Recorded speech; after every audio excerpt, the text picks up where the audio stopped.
अस्सलाम वालेकुम, सुबह बखैर, गुड मॉर्निंग और आदाब। आप देख रहे हैं बाखबर सवेरा। मैं हूं आपके साथ मदीहा नकवी और मैं हूं शफात अली। ख़वातीन और हज़रात, कल इमरान खान साहब ने, वज़ीर आज़म इमरान खान साहब ने एक बड़ा तवील इंटरव्यू दिया जनाब कामरान खान साहब को, और उस इंटरव्यू में वज़ीर आज़म इमरान खान साहब ने अपनी 2 साला परफॉर्मेंस के हवाले से भी बात की, और जो इस वक्त जितने भी मसाइल फेस कर रहे हैं पाकिस्तान के अवाम, उन सब के ऊपर बड़ी भरपूर बहस हुई। और मुझे पहली दफ़ा अंदाज़ा हुआ मदिया, बीइंग वेरी ऑनेस्ट, कि खान साहब को जिस सब्जेक्ट के बारे में भी सवाल किया जा रहा था उस सब्जेक्ट के बारे में he knew what he is talking. कोई ऐसी बात नहीं थी कि जहाँ पे खान साहब जो है उनको सोचना पड़ रहा हो या पजल हो रहे हो। So it was like he was pretty well versed with it. Because Shafat he is the prime minister of Pakistan. He is prime minister पहले भी होते थे। हाँ, वो प्राइम मिनिस्टर, लेकिन वो सीएम, लेकिन वो देखिए ना, प्राइम मिनिस्टर है, वो सीएम थोड़ी है कि जिनसे सवाल पूछे जाए वो जवाब ना उसके दे सके। खैर जी, यू गाइज नो मैं कहाँ जा रही हूँ। बट कल हमने देखा कि वफाकी वज़रा ने भी प्रेस कॉन्फ्रेंस की, और उन्हें, क्योंकि कल हुकूमत ने बाज़ाब्ता तौर पर जो 2 साल हैं वो मुकम्मल किए थे, तो उसके बाद परफॉर्मेंस के हवाले से बात की, क्या कुछ खोया क्या कुछ पाया, इन तमाम चीज़ों पर नज़र डालेगी। साथ में शफात, जो एक चीज़ जो कि अवाम को सबसे ज़्यादा कंसर्न चीज़ पर है वो ये है कि आज से 2 साल पहले चीनी जो थी, अगर वो 55 की थी, आज 105 की है। आटे का 1 किलो का थैला जो 35 रुपए का था, आज वो 70 रुपए का है। तो महंगाई जो है ये काफ़ी ज़्यादा बड़ी है। तो वो किस तरीके से, वो जो 2 साल पहले जो चीज़ें थी, मतलब अब लोगों को थोड़ा रिलीफ भी चाहिए। 2 साल पहले की बात, ऐसा लगता है 2 साल बचपन की बात, बचपन की बात करें। बहुत सारी चीजें जी, सबका जायजा लेंगे, बात भी करेंगे, मगर सबसे पहले होंगी जनाब टॉप स्टोरीज। जी, तो टॉप स्टोरीज आपने जानी, और बाखबर सवेरा के आगाज़ में सबसे पहले हम बात करेंगे प्राइम मिनिस्टर इमरान खान साहब के इंटरव्यू के हवाले से, जिस इंटरव्यू में उनका कहना है कि मुल्क में हर जगह ज़ख़ीरा अंदोज़ बैठे हैं, एलीट क्लास खुद को कानून से बालातर समझती है, और अपोजिशन को NRO देना मुल्क से गद्दारी करने के मुतरादिफ है। ये बात उन्होंने कही निजी टीवी को एक इंटरव्यू देते हुए, और इसमें वज़ीर आज़म इमरान खान का ये भी कहना था कि पार्टी पहली बार इक़्तिदार में आई है, गलतियाँ तो होंगी। अपोजिशन से समझौता करके हुकूमत करना मेरे लिए आसान था। ये चोरी बचाने के लिए FATF कवानीन पर ब्लैकमेल कर रहे थे। इन लोगों को एहतसाब नहीं होगा तो कोई खौफजदा नहीं होगा। क्या कहा इमरान खान साहब ने, आपको सुनवाते हैं। पार्टी पहली दफ़ा पावर में आती है, पहली दफ़ा लोग सारे पावर में आते हैं, सिवाय इनमें से 2-3 लोगों के। किसी को तो तजर्बा ही नहीं था वजारत का। हमारी पार्टी में तो ना उधर था पंजाब में, ना इधर था सेंटर में। गलतियाँ तो होनी हैं, कई चीज़ें, कई चॉइसेस गलत होनी है। पाकिस्तान में वो स्टेप्स उठाए गए हैं जो ये ताकतवर को कानून के नीचे लेके आए हैं, और उसकी वजह से आप बड़ा शोर सुनते हैं। छोटा सा एलीट तबका है जो कि अपने आप को कानून से ऊपर समझता है, वो सब इकट्ठा हो गया है, और वो 2 साल मुसलसल इस गवर्नमेंट को गिराने की कोशिश में है। बाकायदा एक कॉम्प्रिहेंसिव पावर की पॉलिसी लेके आ रहे हैं, और वो पब्लिक के सामने लेके आएंगे। उसमें मैं भी बैठूंगा, हमारे एक्सपर्ट्स बैठेंगे कि आगे अब हम कौन से स्टेप्स ले रहे हैं। तो वो तकरीबन डेवलप्ड है। अब ये हफ्ते 2 हफ्ते के अंदर हम पब्लिक के सामने लेके आएंगे। जब ये शुगर का हमने फैसला किया, अब एकदम चीनी ऊपर चली गई। जब चीनी की कीमत ऊपर गई तो हमने इंक्वायरी करवाई, फिर हमने इन डेप्थ फ्रेंसिक इंक्वायरी की। जब फ्रेंसिक इंक्वायरी कर रहे थे तो उनकी चीज़ें निकलनी शुरू हो गई कि इन्होंने जो ब्रोकर्स हैं वो इनके फ्रंट मैन निकले। शुगर मिल एसोसिएशन ने धमकी, लेटर में धमकी दी वाजिद ज़िया को, FIA को। मैं किसी माफिया का हिस्सा नहीं हूँ। वो तो खैर अभी गिल्टी तो नहीं डिक्लेयर किया। इसमें तो कोई शक नहीं कि जहांगीर बाकियों से बहुत आगे हैं, लेकिन बाहर ये अब बाकी फैसला करेंगे इदारे। जो फाइंडिंग्स हैं कमीशन की, वो इदारों के पास चलेगी, वो फैसला करें। तो उनकी तो डिमांड बड़ी सिंपल है। उन्होंने तो पहले दिन से फैसला कर लिया कि उन्होंने मुझे अपोज करना है जब तक मैं NRO ना दूं, और वो वाजे हो गया। अभी जब ब्लैक लिस्ट, अब हमें FATF, हमने तो नहीं FATF के ग्रे लिस्ट में आए, वो तो इनके नून लीग के दौर में आए हैं।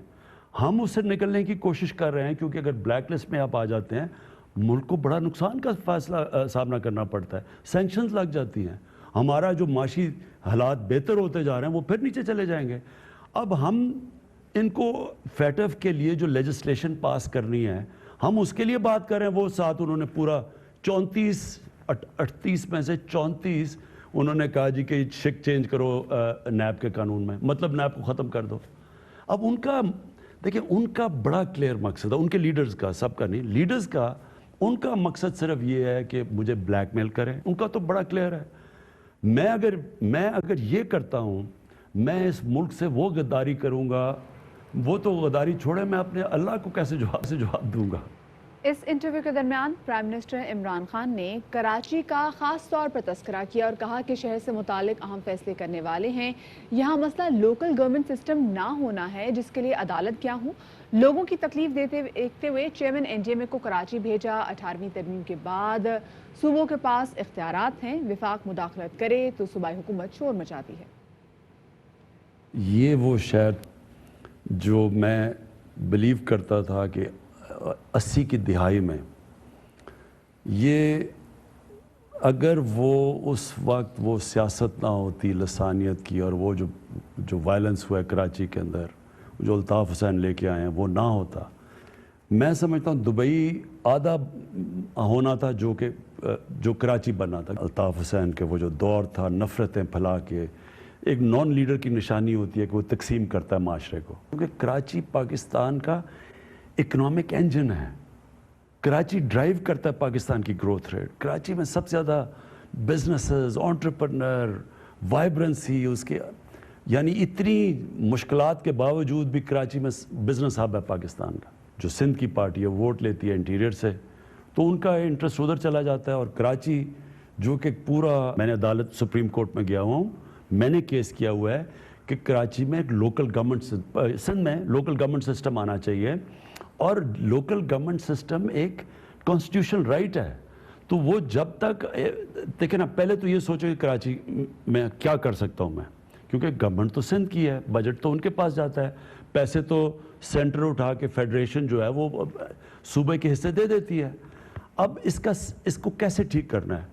जब तक एक लोकल गवर्नमेंट सिस्टम, यानी कराची को मेट्रोपॉलिटन सिटी बना के, जो सारी दुनिया में, मैं कोई नई बात नहीं कर रहा, जो हम लाहौर का करना चाहते हैं, पेशावर, इन सारे शहरों का, उसी तरह एक मेट्रोपॉलिटन सिस्टम बनना चाहिए। उसकी अपनी कलेक्शन होनी चाहिए पैसे की, जो कराची के ऊपर खर्च हो, क्योंकि आप पीएसडीपी से कराची को, इतने बड़े शहर को ठीक नहीं कर सकते। हमने पहले तो, मैं वो जब बारिशें आई तो मैंने फिर एनडीएमए को कहा कि वहाँ जाके कम से कम पूरी, वहाँ जिस तरह के कंडीशंस थी कराची में, और फिर जाहिर है लोग उनको, पीपल्स पार्टी गवर्नमेंट को उनके साथ मिलकर ही करना था। और भी अभी हम उसके बाद अभी मैं प्लान करके आ रहा हूँ कि और हमने सिंध के अंदर, कराची के अंदर कैसे पैसे खर्च करने हैं, क्योंकि बहुत बुरे हालात हैं कराची के। लेकिन देखें, अनफॉर्चुनेटली जब तक आप 18th अमेंडमेंट में राइट्स देते हैं आप सूबे को, और उनको जितनी भी राइट्स दे चुके हैं, सेंटर जब तक सूबा ना चाहे, मसलन मैं पंजाब में इंटरफेयर करता हूँ, केपी में, लेकिन हमारी गवर्नमेंट्स है, लेकिन अगर सूबा इजाज़त नहीं आपको देता, वो कहेंगे जी वो शोर मचा देते हैं कि आपके राइट्स ले रहे हैं आपको।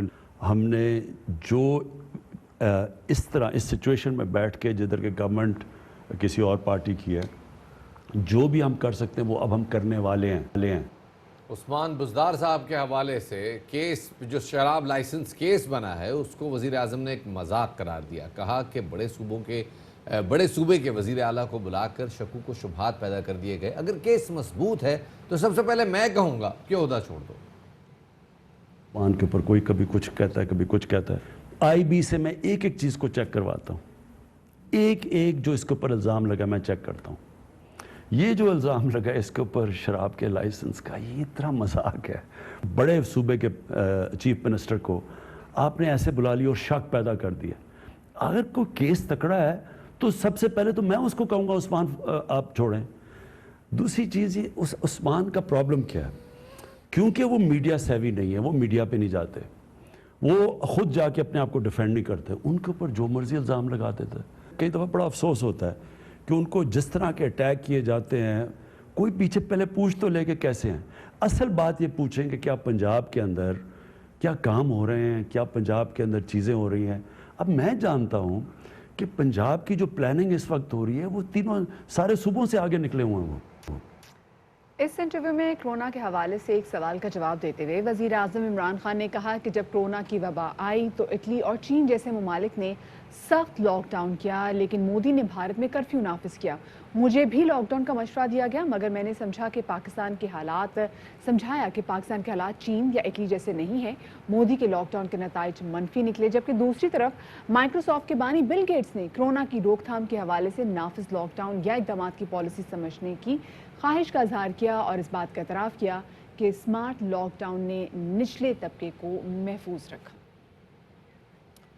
पीटीआई के 2 साल मुकम्मल हो चुके हैं जनाब, और इस 2 साल में 2 बड़े मंसूबे दयामिर भाषा डैम का ऐलान किया गया, मोमन डैम का संग बुनियाद रखा गया, अर्बन डेवलपमेंट प्रोजेक्ट का इफ्तिताह किया गया, बीआरटी मंसूबे का इफ्तिताह किया गया, आईपीपीस के साथ मुआहिदा हुआ, एयर यूनिवर्सिटी के नए कैंपस का संग बुनियाद रखा गया, फैसलाबाद में अल्लामा इकबाल इंडस्ट्रियल सिटी का संग बुनियाद रखा गया, हुनरमंद नौजवानों का प्रोग्राम एहसास नशोनुमा प्रोग्राम का आगाज़ किया गया, एहसास प्रोग्राम का आगाज़ किया गया, सेहत इंसाफ कार्ड का इजरा किया गया, और इस तरह के बेशतर प्रोजेक्ट्स जो हैं उन तमाम उनका आगाज़ किया गया और उनको एग्जीक्यूट किया गया।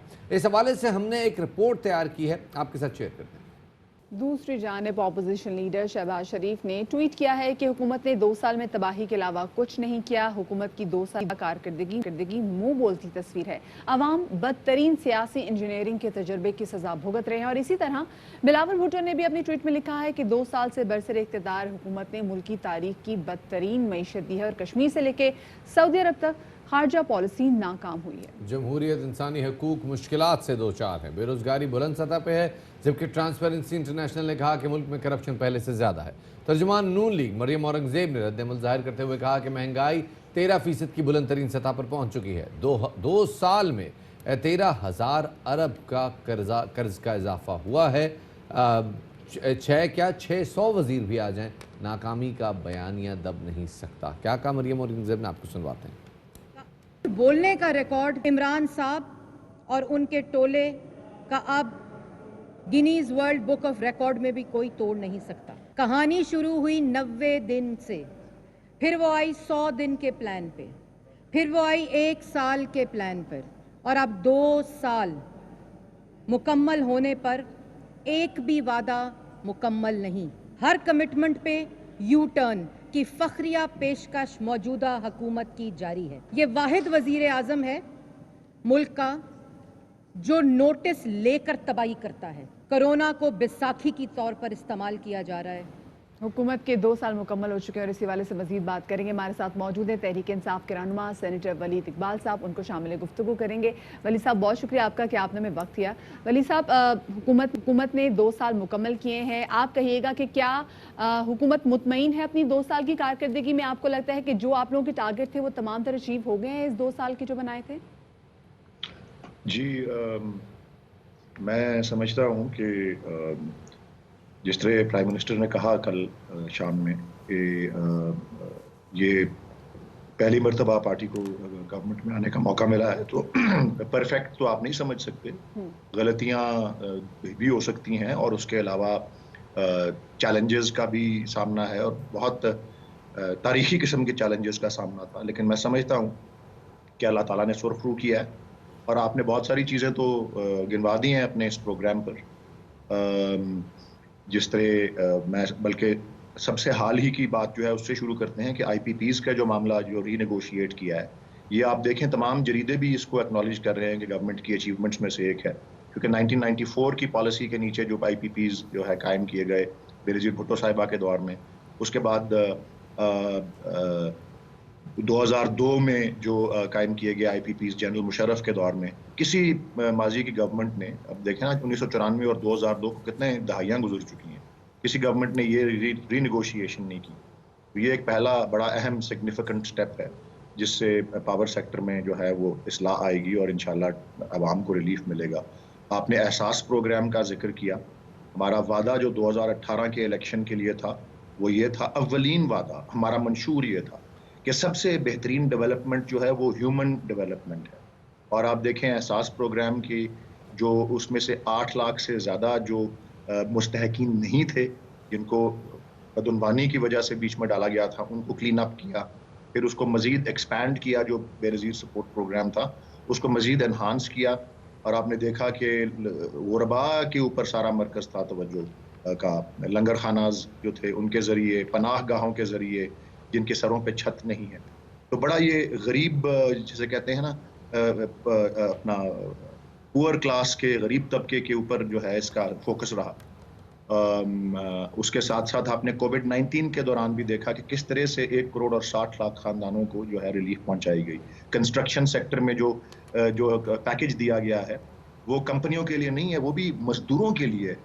सो ये जो ह्यूमन डेवलपमेंट का वादा, और फिर आपने जो एक और अहम बात की, और वो भी मैं समझता हूँ खैबर में अल्लाह ताला ने हमको बहुत सुरखरू किया पिछले 5 साल में, वो सेहत इंसाफ कार्ड और हेल्थ इंश्योरेंस वाला जो प्रोग्राम है। और उसके अलावा जो तजारती खसारा या स्टॉक, वो क्या, जो करंट अकाउंट का डेफिसिट है उसमें जो बड़ी सिग्निफिकेंट कमी आई है, वो भी एक मेजर अचीवमेंट गिनी जाती है गवर्नमेंट की। और आप अभी ख़ास तौर पे पिछले चंद हफ्तों से आप देख रहे हैं कि स्टॉक मार्केट किस तरह से बॉयंट हुई है। सो ये मैंने चंद चीज़ें आपको गिनवाई हैं, लेकिन मैं उसके साथ साथ देखें, ये भी बात जो है वो मुतवाज़न नहीं होगी अगर हम ये भी तस्लीम साथ ना करें कि कुछ एरियाज़ ऐसे हैं जिनमें हमारा एफर्ट की अभी ज़रूरत है। मसलन ये जो महंगाई वाला मसला है, इन्फ्लेशन वाली जो है, ये भी शुरू के 1 आध साल में हर गवर्नमेंट को ये चैलेंज रही है, और हम भी इस पे मुकम्मल, अभी प्राइम मिनिस्टर की कल की भी कैबिनेट मीटिंग और कमेटी मीटिंग प्राइस कंट्रोल पे थी।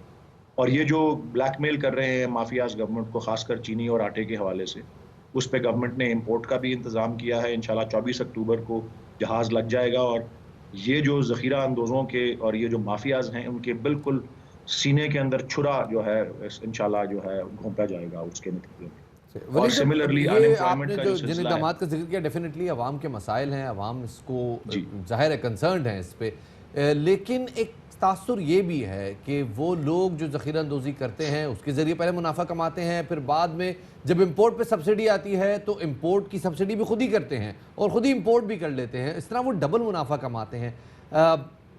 कुछ वजह है कि तिजारती खसारा पहले साल में 8.9% रहा, इस साल 8.2% है, और ये बहुत ख़तरनाक नंबर्स हैं। मईशत के हवाले से ठीक है, आउटलुक स्टेबल है, लेकिन नंबर्स बड़े ख़तरनाक हैं। कंसर्न है तहरीक इंसाफ के अंदर भी, और जो कैबिनेट मीटिंग्स हो रही हैं उनमें भी ज़रा बातचीत हो रही है इस हवाले से? जी, कैबिनेट मीटिंग्स में मैं खुद तो शरीक नहीं होता, तो उसके तो बारे में जो भी आपको पता लगता है वही मैं जानता हूं जो अनाउंस होता है। लेकिन बिल्कुल आप ये सारी बात आपके सामने आ चुकी है। और जो शुगर कमीशन की रिपोर्ट थी, उसमें भी एग्जैक्टली आपने जो बात की यही सामने आई कि पहले उसकी ज़ख़ीरा अंदोज़ी करके उसका जो है मुनाफा कमाया जाता है नाजायज़, और उसके बाद फिर इम्पोर्ट पे सब्सिडी आती है। शुगर कमीशन की रिपोर्ट एग्जैक्टली यही थी कि क्यों कीमतें ऊपर गई। पहले वो एक्सपोर्ट का सिलसिला हुआ जिसमें स्टॉक्स जो है उसमें कमी आई, और दूसरा फिर जब इम्पोर्ट हुई तो सब्सिडी मिली उस पे, तो उसका फायदा भी ये शुगर मिलों और उनके नाम सारे जो हैं उसमें सामने आए। वैसे अब पार्टी का अपना टेम्परामेंट क्या है? 3 साल आगे हैं, डूज एंड डोंट्स क्या तय किए गए हैं कि 2 साल पीछे तो चले वो थी, गलतियां हो गई, खुद खान साहब ने भी उसका एतराफ़ किया कि गलतियां हुई हैं, पहली दफ़ा हैं, लेकिन आगे 3 साल का वे फॉरवर्ड क्या है? देखिए जी, सबसे जो अहम बात है जो पिछले 2 साल की, और जो मैं आपको अर्ज करना चाह रहा हूँ वो ये है कि बड़ी कामयाबी के साथ गवर्नमेंट ने, जो मौजूदा गवर्नमेंट है, उसने मुल्क की समत दुरुस्त कर दी है। ये समत होता है, सिमत नहीं होता, बाय द वे, आपके और आपके नाज़रीन के लिए मैं अर्ज कर रहा हूं। समत दुरुस्त कर, तो वो समत दुरुस्त कर दी है, और आगे उस पे बिल्ड करने के लिए मेरे ख्याल में ये जो जिन चीज़ों पे अभी ऑपोजिशन हमें ताने देने की कोशिश करती है, और जो हमें पहले 2 साल में उन टारगेट्स को नहीं हम एड्रेस कर सके, जिस तरह वो जो हाउसिंग के हवाले से जो घर जितने तादाद में बताए गए थे और हमने वादा किया हुआ है, और जितनी नौकरियां, और ये जो मामले हैं जो हमारे मंशूर का अहम हिस्सा है, उन पे अब फोकस करने और उन पे बिल्ड अप करने का एक तो होगा अगला रोड मैप, मैं ये समझता हूँ। और उसके साथ साथ हमारे एक और अहम सुतून जो हमारे मंशूर का है वो इस्लाहात का है, रिफॉर्म का है, और उसके ऊपर भी अब बिल्ड अप करेंगे। मैं ये समझता हूँ कि अगले 3 साल का जो अहम मामला है वो ये तो डूज हो गए, डोंट्स क्या है? Housing and employment. जी, डोंट्स क्या है अब अगले 3 साल के लिए? I'm sorry جی مجھے سنائی نہیں دیا. میں سوال تھا کہ ڈوز اینڈ ڈونٹس کیا ہیں. آپ نے ڈوز تو بتا دیے کہ یہ کرنا ہے, ڈونٹس کیا ہیں, کیا نہیں بننا تحریک انصاف نے اگلے 3 سال میں؟ دیکھیں جی جو ڈونٹس کا ہے سلسلہ وہ یہی ہے کہ یہ جو پینیٹریشن ایک جس طرح پرائم منسٹر نے کل اپنے انٹرویو میں کہا ایک پینیٹریشن جو بہت زیادہ ایک ایلیٹ کلاس کی ہوئی ہے گورنمنٹ کے کوریڈورز کے اندر اور جو کہ پالیسیز کی جو ڈائریکشن ہے اس کو اس طرح سے ڈکٹیٹ کرتے ہیں یا اس پہ غالب آتے ہیں جو کہ ان کے ذاتی مفاد کے لیے ہو, ایک اس کو بالکل پسپا کر کے اس کو ختم کرنے کی ضرورت ہے. اور یہ تو ایک ذاتی مفاد والی بات جو ہے کہ سرکار کے کام میں ذاتی مفاد والا جو ایلیمنٹ ہے وہ, اور دوسرا جو ہے یہ انکمپیٹنس جو ہے, کیونکہ یہ بھی ابھی آپ کل کے کیبنٹ رپورٹ کا کیبنٹ میٹنگ کا بھی ایک واقعہ جو سامنے آ رہا ہے وہ یہ ہے کہ جی صرف 2 منسٹرز تھے جنہوں نے ذمت کی کہ اپنی پروگریس بتا سکیں. تو اگر اتنے سارے کیبنٹ میں اور منسٹر ہیں 40 50 یا 45, ان میں سے 2 نے ہی صرف پروگریس بتائی اور باقیوں نے سمجھا کوئی اہمیت ہی نہیں ہے, تو یہ اکاؤنٹیبلٹی, پرفارمنس اور کمپیٹنس جو ہے یہ بھی جو ہے اس کو نظر انداز کرنا جو ہے یہ بھی ایک ڈونٹس میں سے ہے کہ جی یہ بھی جو ہے سو جسٹ ٹو سے گورنمنٹ کے اندر سیلف انٹرسٹ اور گورنمنٹ میں انکمپیٹنس, یہ don'ts which would be great کہ اگر اکاؤنٹیبل بھی ٹھہرایا جائے اور ساتھ میں کمپیٹنس پہ بھی جو بابا سوال اٹھائے جائیں تاکہ دیکھیں کہ کون سا ادارہ جو ہے وہ کتنا پروگریسولی کام کر رہا ہے. بہت شکریہ جی ولید اقبال کا آگے آپ نے ہمیں وقت دیا, اور یہ کچھ چیزیں ایسی ہیں جن پہ بات کرنا بہت زیادہ ضروری ہے, جس میں کہ منشور میں اب یہ بھی ہے کہ مہنگائی کا خاتمہ کیسے کیا جائے, کیونکہ دیکھیں شفاعت جو عام آدمی ہے اس کو شاید ریفارمز کا اتنا آئیڈیا نہ ہو, اس کو نہیں پتا کہ جی آپ نے کن چیزوں کے بارے میں کیا نوٹیفیکیشن لیا ہے یا کیا چیزیں آپ کریں. اس کو یہ ہوتا ہے کہ جی نوکری ہونی چاہیے, کھانے پینے کی جو بنیادی سہولیات ہے زندگی کی وہ اس کو ملنی چاہیے, اور ساتھ میں جو مہنگائی بڑھتی جا رہی ہے اس پہ کنٹرول ہونا چاہیے. خیر جی بالکل آپ نے دوسرے نشان دے کہ ریفارمز میں خاص طور پہ تھانہ اور کچہری کے پولیس ریفارمز یہ بہت ضروری ہیں, کیونکہ عام آدمی کا آپ کچہریوں میں جا کے دیکھیں حالات ایسے ہیں کہ لوگ سمجھ نہیں, ان کی حالت دیکھ کے ترس آتا. خیر جناب یہاں وقت ہو گیا ایک چھوٹے سے بریک کا, بریک لیتے ہیں, اس کے بعد دوبارہ حاضر خدمت ہوں گے, ہمارے ساتھ رہیے گا.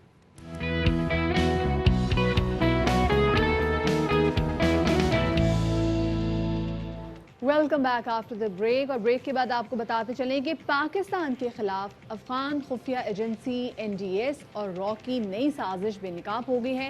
بے نظیر قتل میں ملوث اکرام اللہ ترابی پھر سرگرم ہو گئے ہیں. را اور NDS کی ایما پر جماعت الاحرار اور احزاب الاحرار کا کالعدم TTP سے اتحاد ہو گیا ہے. 16 اگست کو افغان صوبے پختیکا اور کنٹر میں جو کالعدم تنظیموں کے اجلاس ہوئے, اس کے بعد پاک فوج اور دیگر قانون نافذ کرنے والے اداروں پر حملوں کی منصوبہ بندی کی گئی. اسی حوالے سے ہم نے ایک رپورٹ تیار کی ہے, آپ کے ساتھ شیئر کرتے ہیں. اور اسی تمام تر صورتحال سے بات کرنے کے لیے ہمارے ساتھ موجود ہیں افغان امور کے ماہر طاہر خان صاحب, ان کو شامل گفتگو کریں گے. طاہر صاحب بہت شکریہ آپ کا کہ آپ نے ہمیں وقت دیا.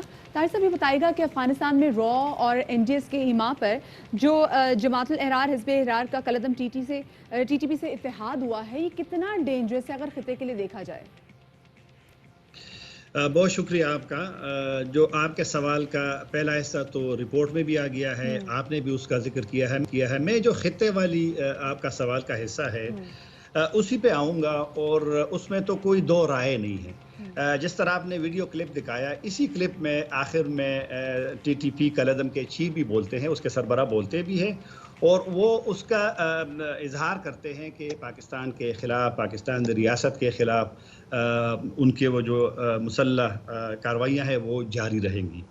اب پاکستان اس وقت جو اگر ہم تھوڑا سا اسی کو, آپ نے امن والی بات کی ہے, TTP کی پالیسی جو کالعدم کی رہی ہے وہ محدود نہیں ہے پاکستان تک, وہ افغانستان کے مطلب ہے کہ افغانستان کے باہر بھی یہ جو, چلو ایک مثال میں دیتا ہوں آپ کو, کہ جب ٹائم سکوئر میں 2010 میں ناکام حملہ ہوا تھا, وہ پاکستانی کو جو مبینہ اس میں فیصل شہزاد ملوث تھا, اسی حملے سے ایک دن پہلے جو ویڈیو تیار کی گئی تھی وہ وہاں پھر جاری ہوگی. اس میں اس وقت کے طالبان کے چیف جو تھے حکیم اللہ محسود بیٹھے ہوئے تھے, تو ان کا ایجنڈا صرف اس خطے کا نہیں. باقی اس میں تو کوئی شک نہیں ہے کہ جب یہ لوگ اکٹھے ہو گئے ہیں اور ان کی کارروائیاں بڑھے گی, اور گو کہ پاکستان اب اس طرح نہیں رہا, یعنی بارڈر پاکستان اس طرح اوپن نہیں رہا, اس پہ کام کافی ہوا ہے, 700 تک 2600 میں فینسنگ ہو بھی گئی, باڑ لگ بھی گئی ہے. لیکن ایک چیلنج تو پاکستان کے لیے ہوگا کہ وہ جو ڈیوائیڈڈ لوگ تھے وہ اگر اکٹھے ہوتے ہیں، لیکن یہ والی کارروائی جو ہوئی ہے ایسے وقت میں ہوئی ہے جب پاکستان کا ایک رول ہے، کردار ہے افغان امن عمل میں، کیونکہ افغانستان میں جب تک جنگ کا خاتمہ نہیں ہوگا تو آپ کے سوال اس کو کنیکٹ کرتا ہوں کہ پھر اس خطے میں تو امن نہیں ہوگا، اور اگر پاکستان کو ٹارگٹ کیا جاتا ہے یہ تنظیمیں دوبارہ متحد ہو کر، تو پاکستان کا رول پھر اس طرح تو نہیں رہے گا اپنے فوکس کرنے کا اپنی سیکیورٹی پہ۔ یونائٹڈ نیشن کے رپورٹس میں، یونائٹڈ نیشن کے قراردادوں میں یہ ساری تنظیمیں دہشت گرد لسٹوں میں شامل ہیں۔ آپ کو یاد ہوگا کہ جولائی کے پہلے ہفتے میں جو تازہ یونائٹڈ نیشن کی رپورٹ آئی ہے، آئندہ سوالوں میں بھی اس کا تھوڑا ذکر کر لوں گا، تو اس میں کہا گیا ہے تقریباً 5,000 سے لے کر 6,000 تک پاکستانی کلدم مسلح تنظیموں کے لوگ افغانستان میں فعال ہیں، اس میں افغانستان کا ذکر کہ فعال ہے۔ تو اور پھر اس میں رپورٹ میں یہ بھی ہے کہ ان گروپوں کا جو بنیادی ہدف اور مقصد ہے وہ پاکستان کو نشانہ بنانا ہے۔ یہ یونائٹڈ نیشن کی اپنی رپورٹ ہے، اور اس میں ایک اور خطرناک بات کہ یہ جو پاکستانی مسلح تنظیمیں ہیں، گروپس ہے، ان کا داعش کے ساتھ بہت زیادہ لنکس ہے، اور وہ یہ اسی رپورٹ میں یہ بھی ہے، اور پھر داعش کی پالیسی اب ہمارا موضوع نہیں ہے، لیکن اگر داعش اور یہ لوگ اکٹھے ہوتے طاہر ہیں۔ صاحب، اب یہاں سوال یہ پیدا ہوتا ہے کہ پاکستان کتنا، کی- دیکھیں آپ نے یہ سگنیفیکنس کے حوالے سے لیے- بات کی، یہ بات بالکل سمجھ میں آتی ہے، لیکن ماضی میں بھی ہم نے دیکھا کہ یہ ایسے اتحاد ہوتے بھی رہے ہیں، سپلٹ بھی ہوتے رہے ہیں، جیسے اسی سے چند دن پہلے جو میں افغانستان کے مشرقی شاید ہمارا رابطہ منقطع ہو گیا ہے۔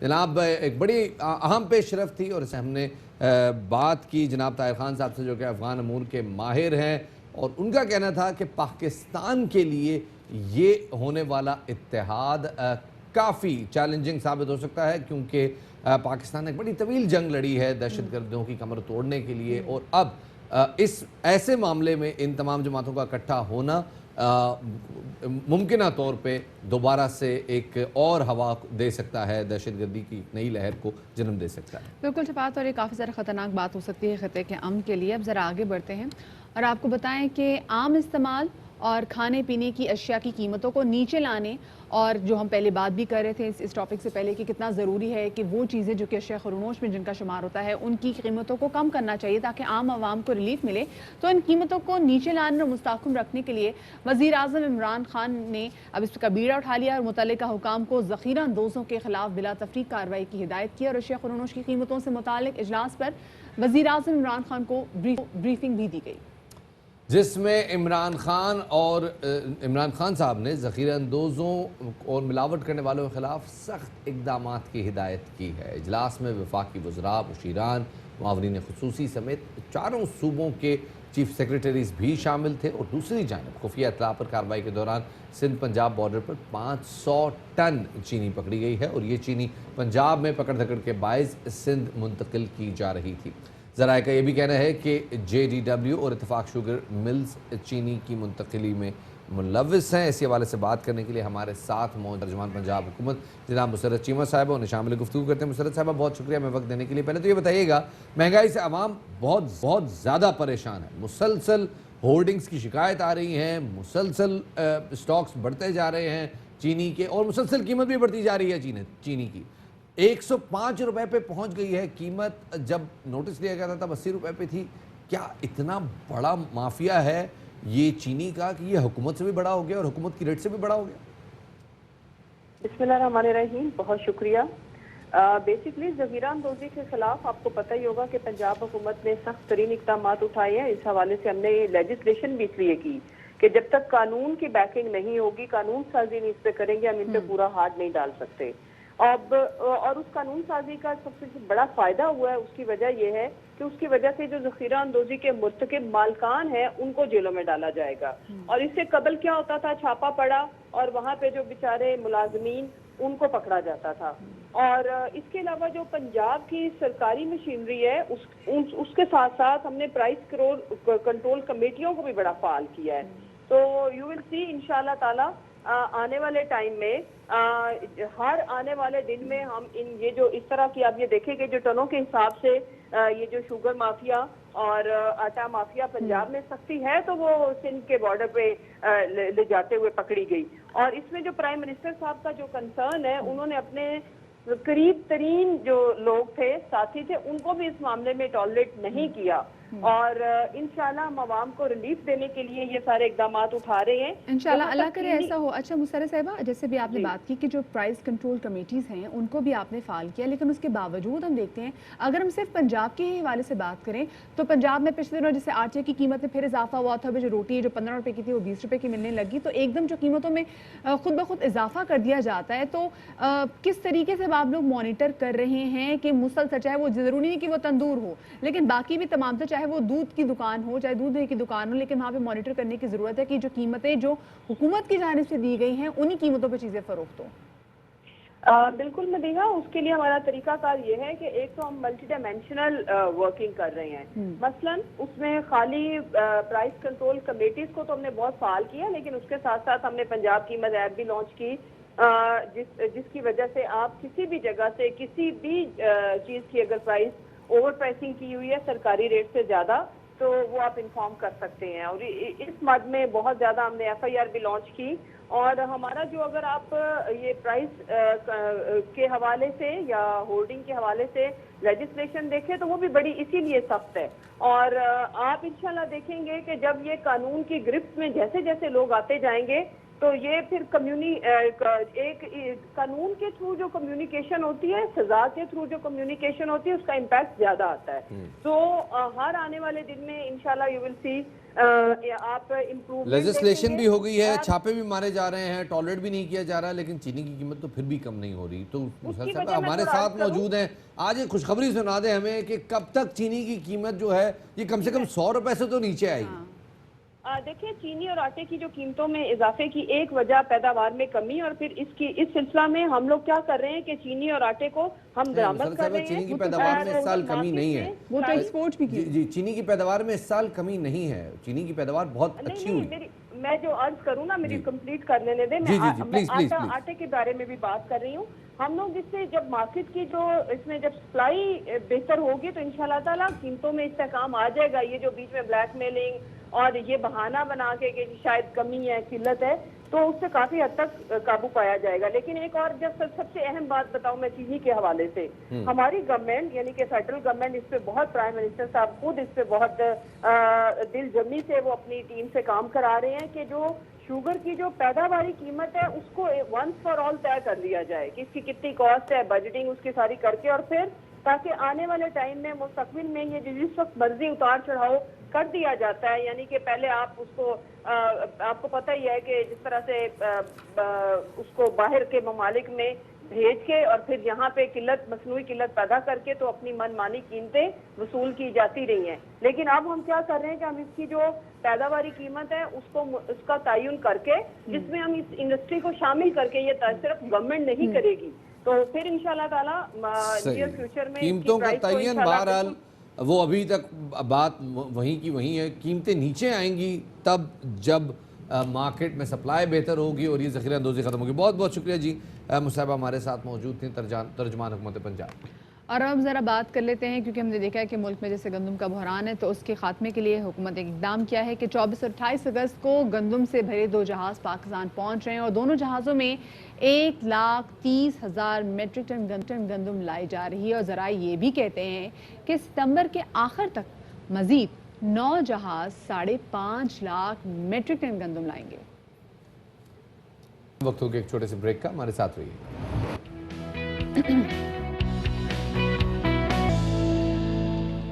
Welcome back after the break. और अब हम एक ऐसी प्रॉब्लम के हवाले से बात करने जा रहे हैं जो प्रॉब्लम न सिर्फ बड़ों में नहीं है बल्कि आजकल बच्चे भी शिफात उस प्रॉब्लम का बार बार जिक्र करें, तस्करा करें, शिकायत करें, क्योंकि ये प्रॉब्लम है नेक के हवाले से। क्योंकि आजकल हम ना मोबाइल, पहले तो बुक्स पढ़ते थे, अब मोबाइल्स क्योंकि हर वक्त टिक टिक टिक टिक टिक टिक लगे रहते हैं, तो होता है कि हमारा पोस्चर सही नहीं होता। जी जनाब, सोफ़ों के अंदर तकरीबन धंस के बैठने वाले अफराद, जो कि तकरीबन सोफ़ों में से सिर्फ उनका सर बरामद हुआ होता है, बाकी सारे वो सोफ़े के अंदर ही होते हैं।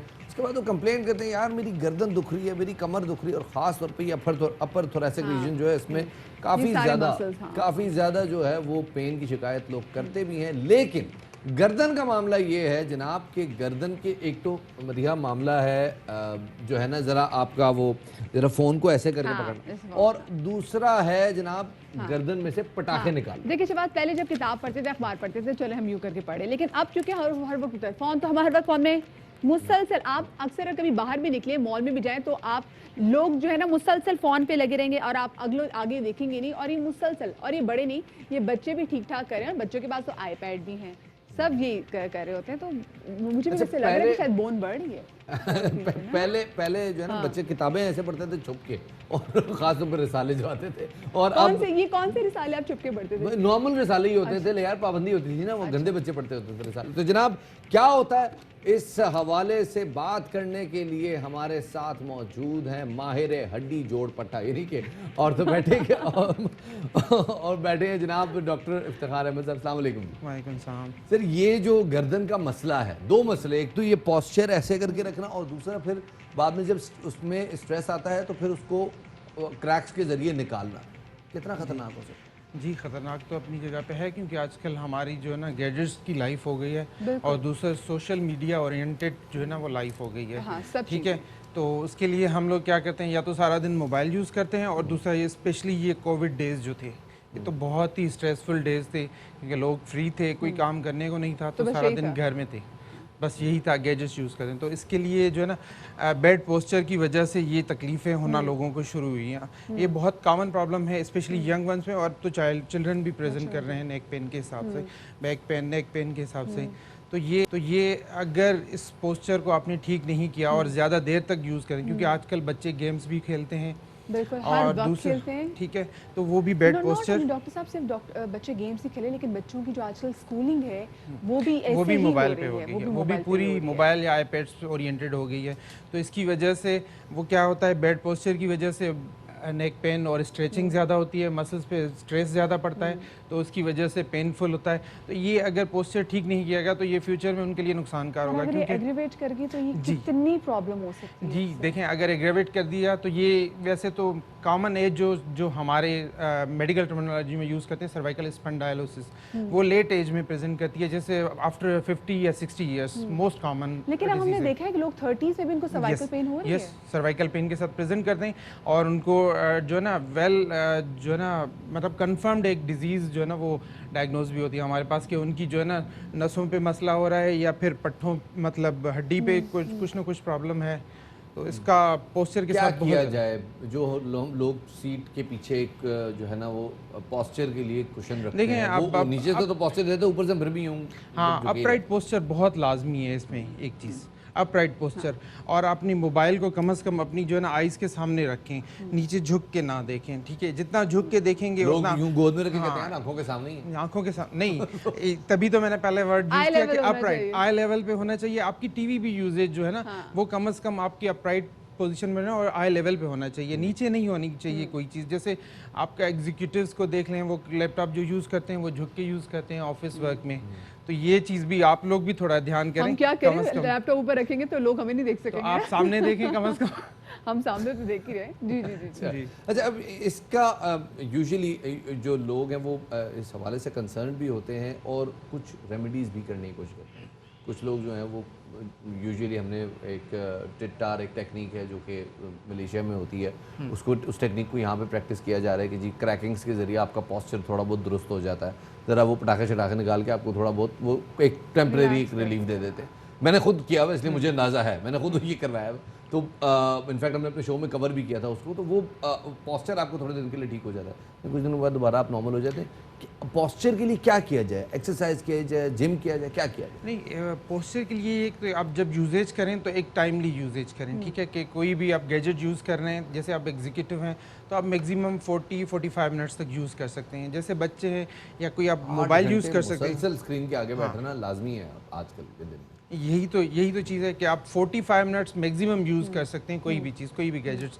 जैसे बच्चे हैं या मोबाइल यूज़ कर रहे हैं तो मैक्सिमम आपको 15 टू 20 मिनट्स यूज़ करना है। उसके बाद कम से कम आपने स्ट्रेचिंग थोड़ी बहुत करनी है। और ये जो पटाखे बोलने की बात कर रहे हैं तो ये ओवर स्ट्रेचिंग कर रहे हैं, ये स्ट्रेचिंग नहीं हो रही, ये ओवर स्ट्रेचिंग हो रही है, तो उसके से भी लॉन्ग टर्म जो इफ़ेक्ट्स हैं वो ज़्यादा अच्छे नहीं हैं। तो स्ट्रेचिंग होनी चाहिए सिंपल। जैसे आप यूट्यूब, मोबाइल यूज़र तो हर कोई है, यूट्यूब पे लिखे हुए हैं कि आप इतनी देर मोबाइल यूज़ करें, इतनी देर कोई गैजेट यूज़ करें, उसके बाद कैसी स्ट्रेचिंग करनी है। डॉक्टर साहब एक थोड़ी प्रॉब्लम है, आप देखें जो बड़े हैं वो तो फिर स्ट्रेचिंग कर लेंगे, अब मामला बच्चों तक भी आ गया, क्योंकि बच्चे जैसे अभी आपने बात भी की कि गैजेट्स की दुनिया है और बच्चे मुसलसल मसरूफ रहते हैं।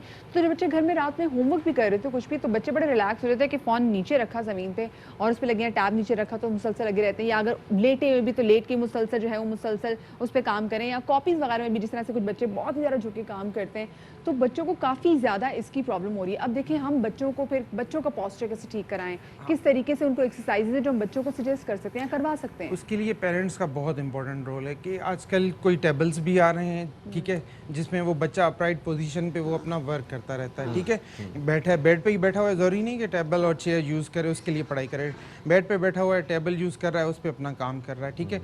मदर जैसे है, मदर की और पेरेंट्स दोनों की जो है ना वो स्पेशली जो है ना वो नज़र होनी चाहिए बच्चों पे कि आप जो है ना कौन सी पोजीशन में बच्चा काम कर रहा है। अगर वो गलत पोजीशन में जा रहा है या गलत पोजीशन में फ़ोन एक देख रहा दफ़ा है, डिस्क स्लिप हो जाए खुदा ना खास्ता, या एक दफ़ा आपको नेक का पेन शुरू हो जाए, क्या क्या किया जा सकता है? Pain killers are enough? Pain killers are more than enough, क्योंकि हमारे यहाँ अगर ऐसे सिम्टम्स आ जाए ना, लोग पेन किलर्स अवॉइड करते हैं कि यार इससे गुर्दे खराब हो जाते हैं। हाँ, तो लॉन्ग टर्म में तो ये है, पर ये है कि 95% 90 टू 95% ये ट्रीटेबल डिजीज़ है। सर्वाइकल पेन अगर एक्चुअल पेन जो विदाउट एनी स्ट्रेचिंग मतलब पट्टों के ओवर यूज़ की वजह से नहीं है और सिग्निफिकेंट वहाँ पे मसला है, तो 95% ट्रीटेबल डिजीज़ है, ठीक है। पेन किलर के साथ दूसरी रेमेडीज़ की जाती हैं, जैसे आप सॉफ्ट कॉलर यूज़ करें, फिजियोथेरापी यूज़ करें, स्ट्रेचिंग हो गई, ठीक है, अपने पास जो पट्टे हैं नेक के अराउंड उनको स्ट्रॉन्ग इनफ इतना कर दिया जाए कि जो है ना आइंदा के लिए तकलीफ ना हो। सही।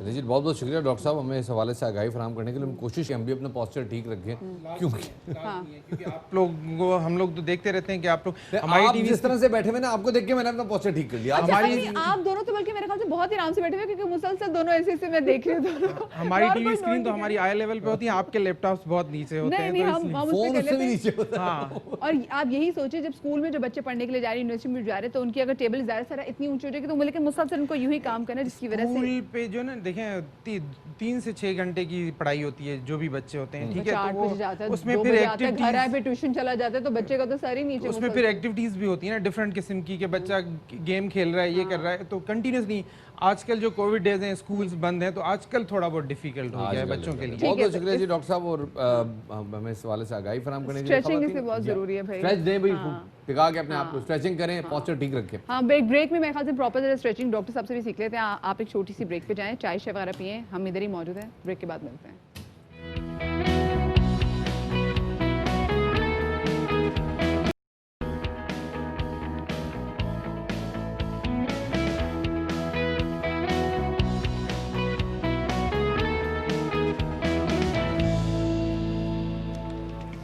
अस्सलामुअलैकुम जनाब, क्या हाल है? ठीक ठाक है?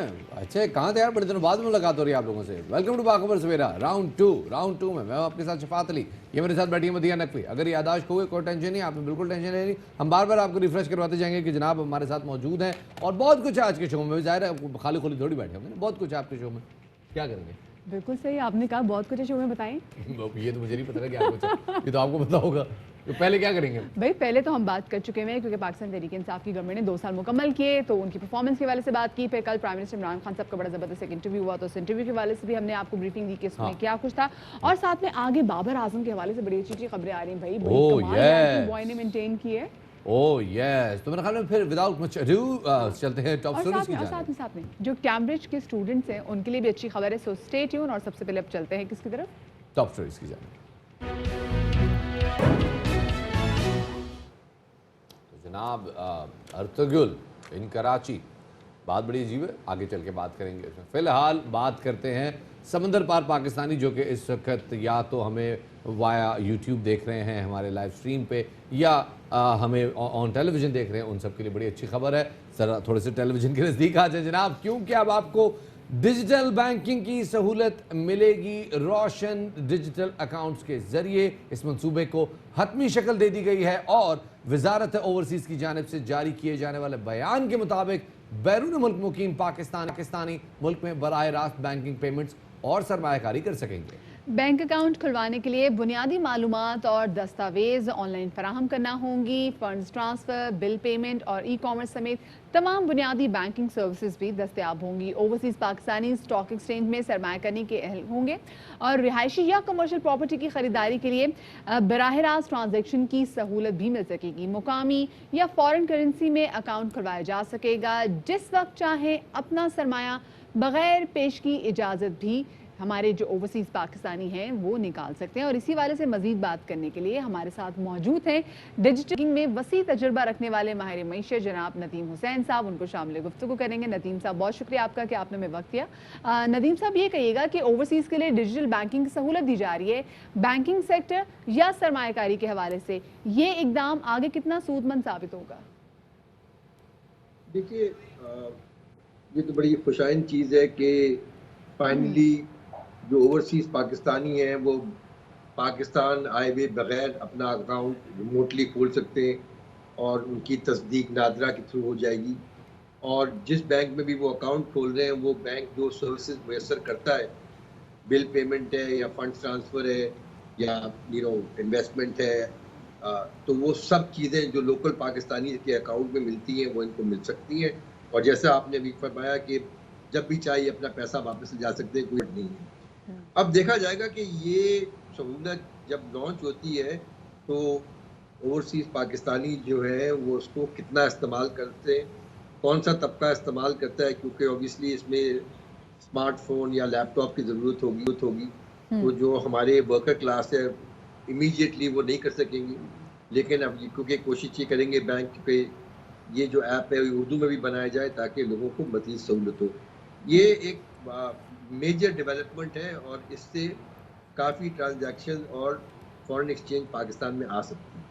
अच्छा नदीम साहब, ये बताइएगा कि बहुत सारे लोगों को इस ऐप के हवाले से कुछ तहफ़्फ़ुज़ात हैं। लोगों का ये कहना है कि अगर ये ऐप हम ऑपरेट करते हैं और बिलफर्ज कोई ग्लिच आ जाता है तो यूजुअली जब आप होते हैं तो आप अपनी जो ग्लिच है उसको लोकली किसी हेल्पलाइन पे सॉर्ट आउट कर लेते हैं, लेकिन अगर आप ओवरसीज़ हैं तो ये मामला कैसे हल होगा? लोग ये बेसिक कंसर्न है और ग्लिचेस ऑनलाइन बैंकिंग में आते हैं। आपको लगता है ये कोई इतना बड़ा कंसर्न है कि लोग इससे रिलक्टेंट हो जाएं, या आपको लगता है कि नहीं ये एक छोटी सी चीज़ है और इसको ओवरकम किया जा सकता है ओवर द टाइम? ये मेरे नज़र में मतलब कस्टमर सेटिस्फैक्शन और कस्टमर की जो जर्नी है, सफ़र है, उसको आसान यकीनी बनाना चाहिए।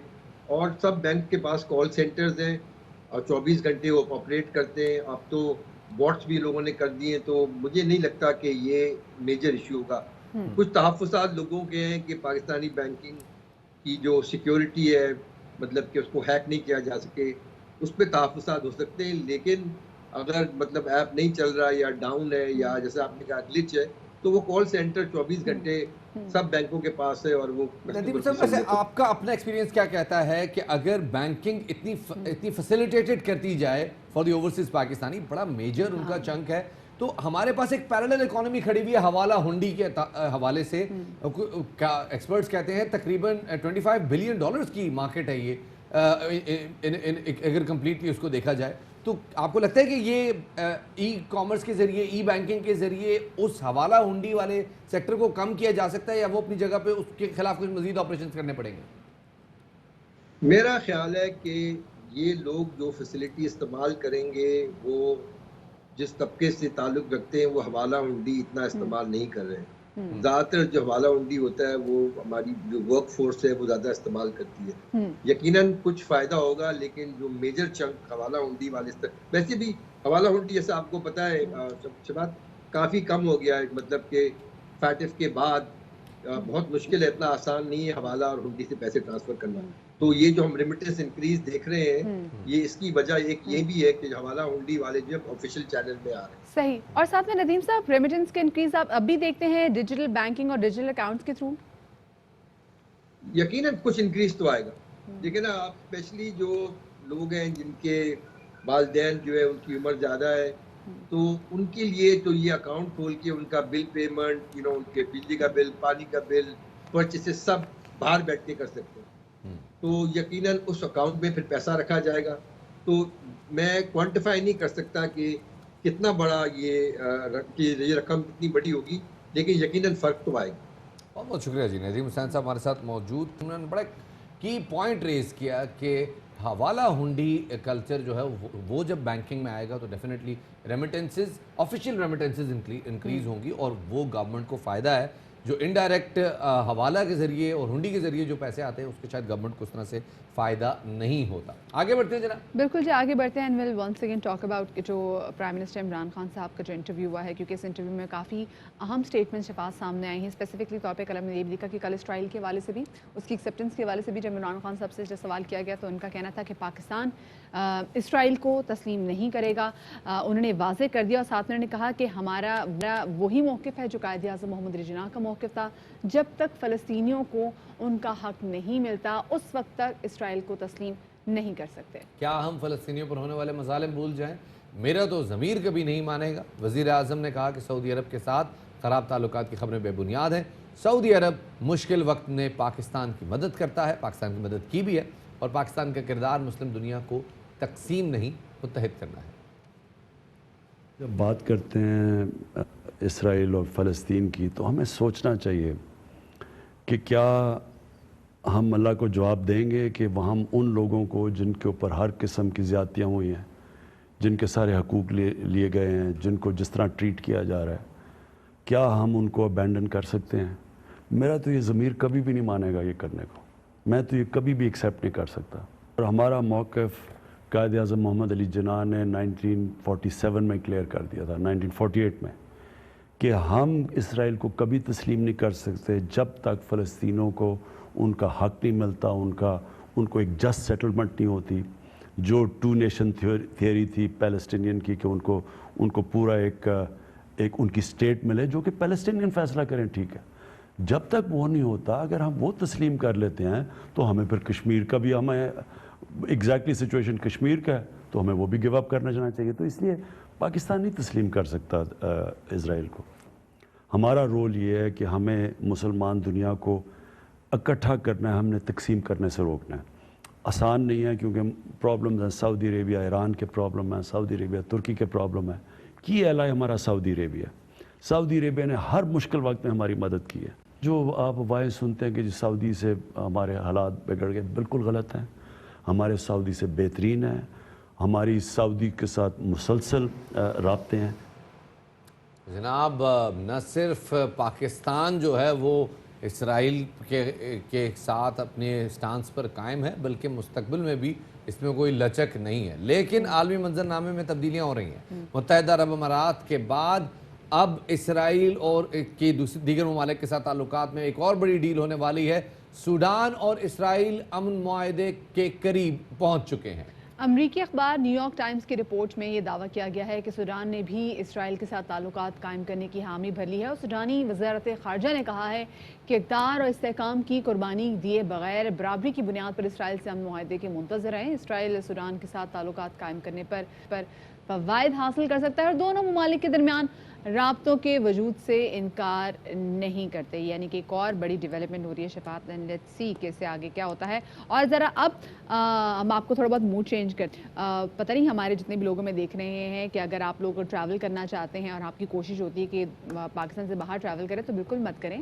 آپ نے اگر ٹریول کرنا ہے تو آپ چلے جائیں اسلام آباد. ریزن یہ ہے کہ اسلام آباد والا ٹریول کرنا ہو تو بھی آپ اسلام آباد میں ہی رہے تو بھی ہاں اسلام تو پھر آپ ان کے لیے ایک سروس آ گئی نا. مطلب ہو سکتا ہے انہوں نے تمام تر چیزیں اسلام آباد میں نہ دیکھی ہوں تو ان کے لیے ایک سروس آ گئی ہے. سروس کا میں آپ کو بعد میں بتاؤں گی, لیکن اس سے پہلے آپ کو یہ بتا دوں کہ اسلام آباد کا شمار دنیا کے دلکش دارالحکومتوں میں ہوتا ہے اور ان جڑواں شہروں کی خوبصورتی کو اب ایک مختلف انداز میں لوگوں کو دیکھنے کا موقع بھی ملے گا. جسے شفاعت کہہ رہے تھے, شفاعت تو اب ایک لال رنگ کی ڈبل ڈیکر جو بس ہے وہ چلائی جائے گی جو کہ ڈفرینٹ مقامات پہ جائے گی. صرف 400 روپے فی بندہ وہ لے گی اور آپ کو سیر کرائے گی, گھمائے گی.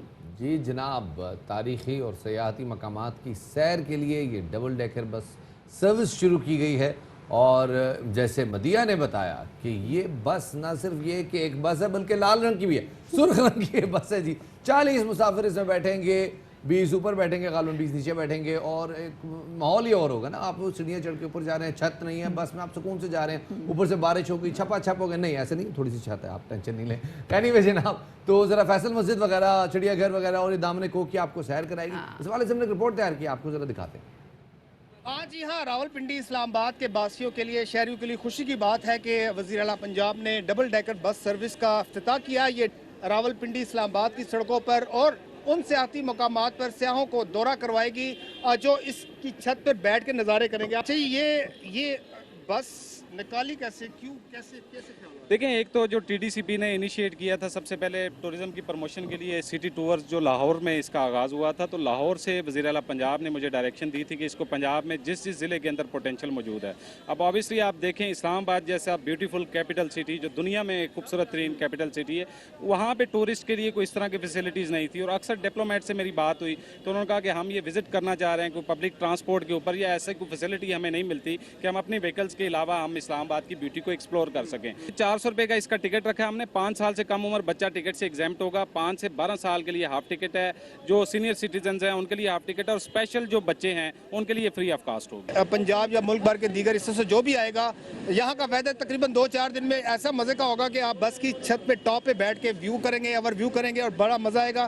یہ راولپنڈی اسلام آباد کے شہریوں کے لیے ایک بہت بڑا تحفہ ہے. جی چلیں جی, ہم اسلام آباد کی خوبصورت وادیوں سے, پیارے پیارے پہاڑوں سے ڈائریکٹ آپ کی لینڈنگ کراتے ہیں کراچی میں سائٹ ایریا میں جو ٹوٹی پھوٹی سڑکیں ہیں وہاں پر.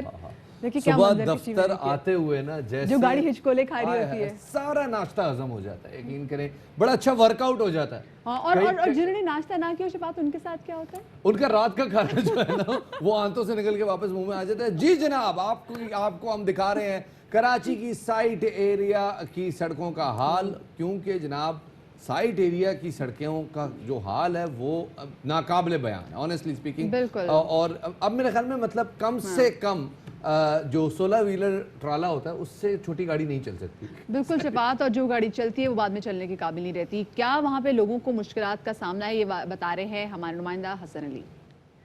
انڈسٹریل زون ہے یہ, اور یہاں کی ٹوٹی پھوٹی سڑکیں جو ہیں واضح کرتی ہیں کہ حکومتی ادارے اس مقام پر کام کرنے کے لیے تیار نہیں ہیں. یہاں کے ہم لوگوں سے بات کریں گے کہ انہیں کتنی مشکلات درپیش آتی ہیں جب وہ ان خطرناک سڑکوں سے گزرتے ہیں. یہ روڈ 3-4 سال ہو گئے ایسا ہی پڑا ہوا ہے, کوئی اس کے اوپر نظر ثانی نہیں کرتا. یہ روڈ تو پھر بھی تھوڑا بہت اتنا نہیں ہے, لیکن یہ جو الٹے ہاتھ پہ یہ بہت روڈ خراب ہے. آگے سے گاڑیاں نہیں نکل سکتی, ہم لوگ رونگ سائڈ آتے ہیں, گر جاتے ہیں, ایکسیڈنٹ ہوتے ہیں, بچے گر جاتے ہیں, سب مسئلے ہیں. آپ دیکھ سکتے ہیں کہ پیچھے یہاں پہ ٹرک بھی جا رہے ہیں, اور کس طرح سے جا رہے ہیں, ٹائر آدھے دھس جاتے ہیں, ٹریفک کی روانی بھی متاثر ہوتی ہے, اور ساتھ ساتھ یہ خطرہ لاحق ہوتا ہے جو لائٹ وہیکل ہیں جیسے رکشے ہیں وہ یہاں پہ الٹ بھی جاتے ہیں. تو سامنے میرے برابر میں ایک بس بھی کھڑی ہوئی ہے, ان سے بھی ہم بات کرتے ہیں. کافی عرصے سے سنگل روڈ بنا ہوا ہے, اس میں ادھر سے ٹوکن میں گاڑی آتا ہے, ٹائم نہیں ہوتا, ایکسیڈنٹ کا خطرہ ہوتا ہے. بس ڈرائیور سے بھی ہماری گفتگو ہوئی, عوام سے بھی گفتگو ہوئی, سب کا یہی کہنا ہے کہ انڈسٹریل زون کی کافی اہمیت ہوتی ہے, لیکن اس شہر میں ایسا لگتا ہے کہ لوگ ان مقامات پر صرف مین شاہراہ کی حد تک کام کرنا جانتے ہیں.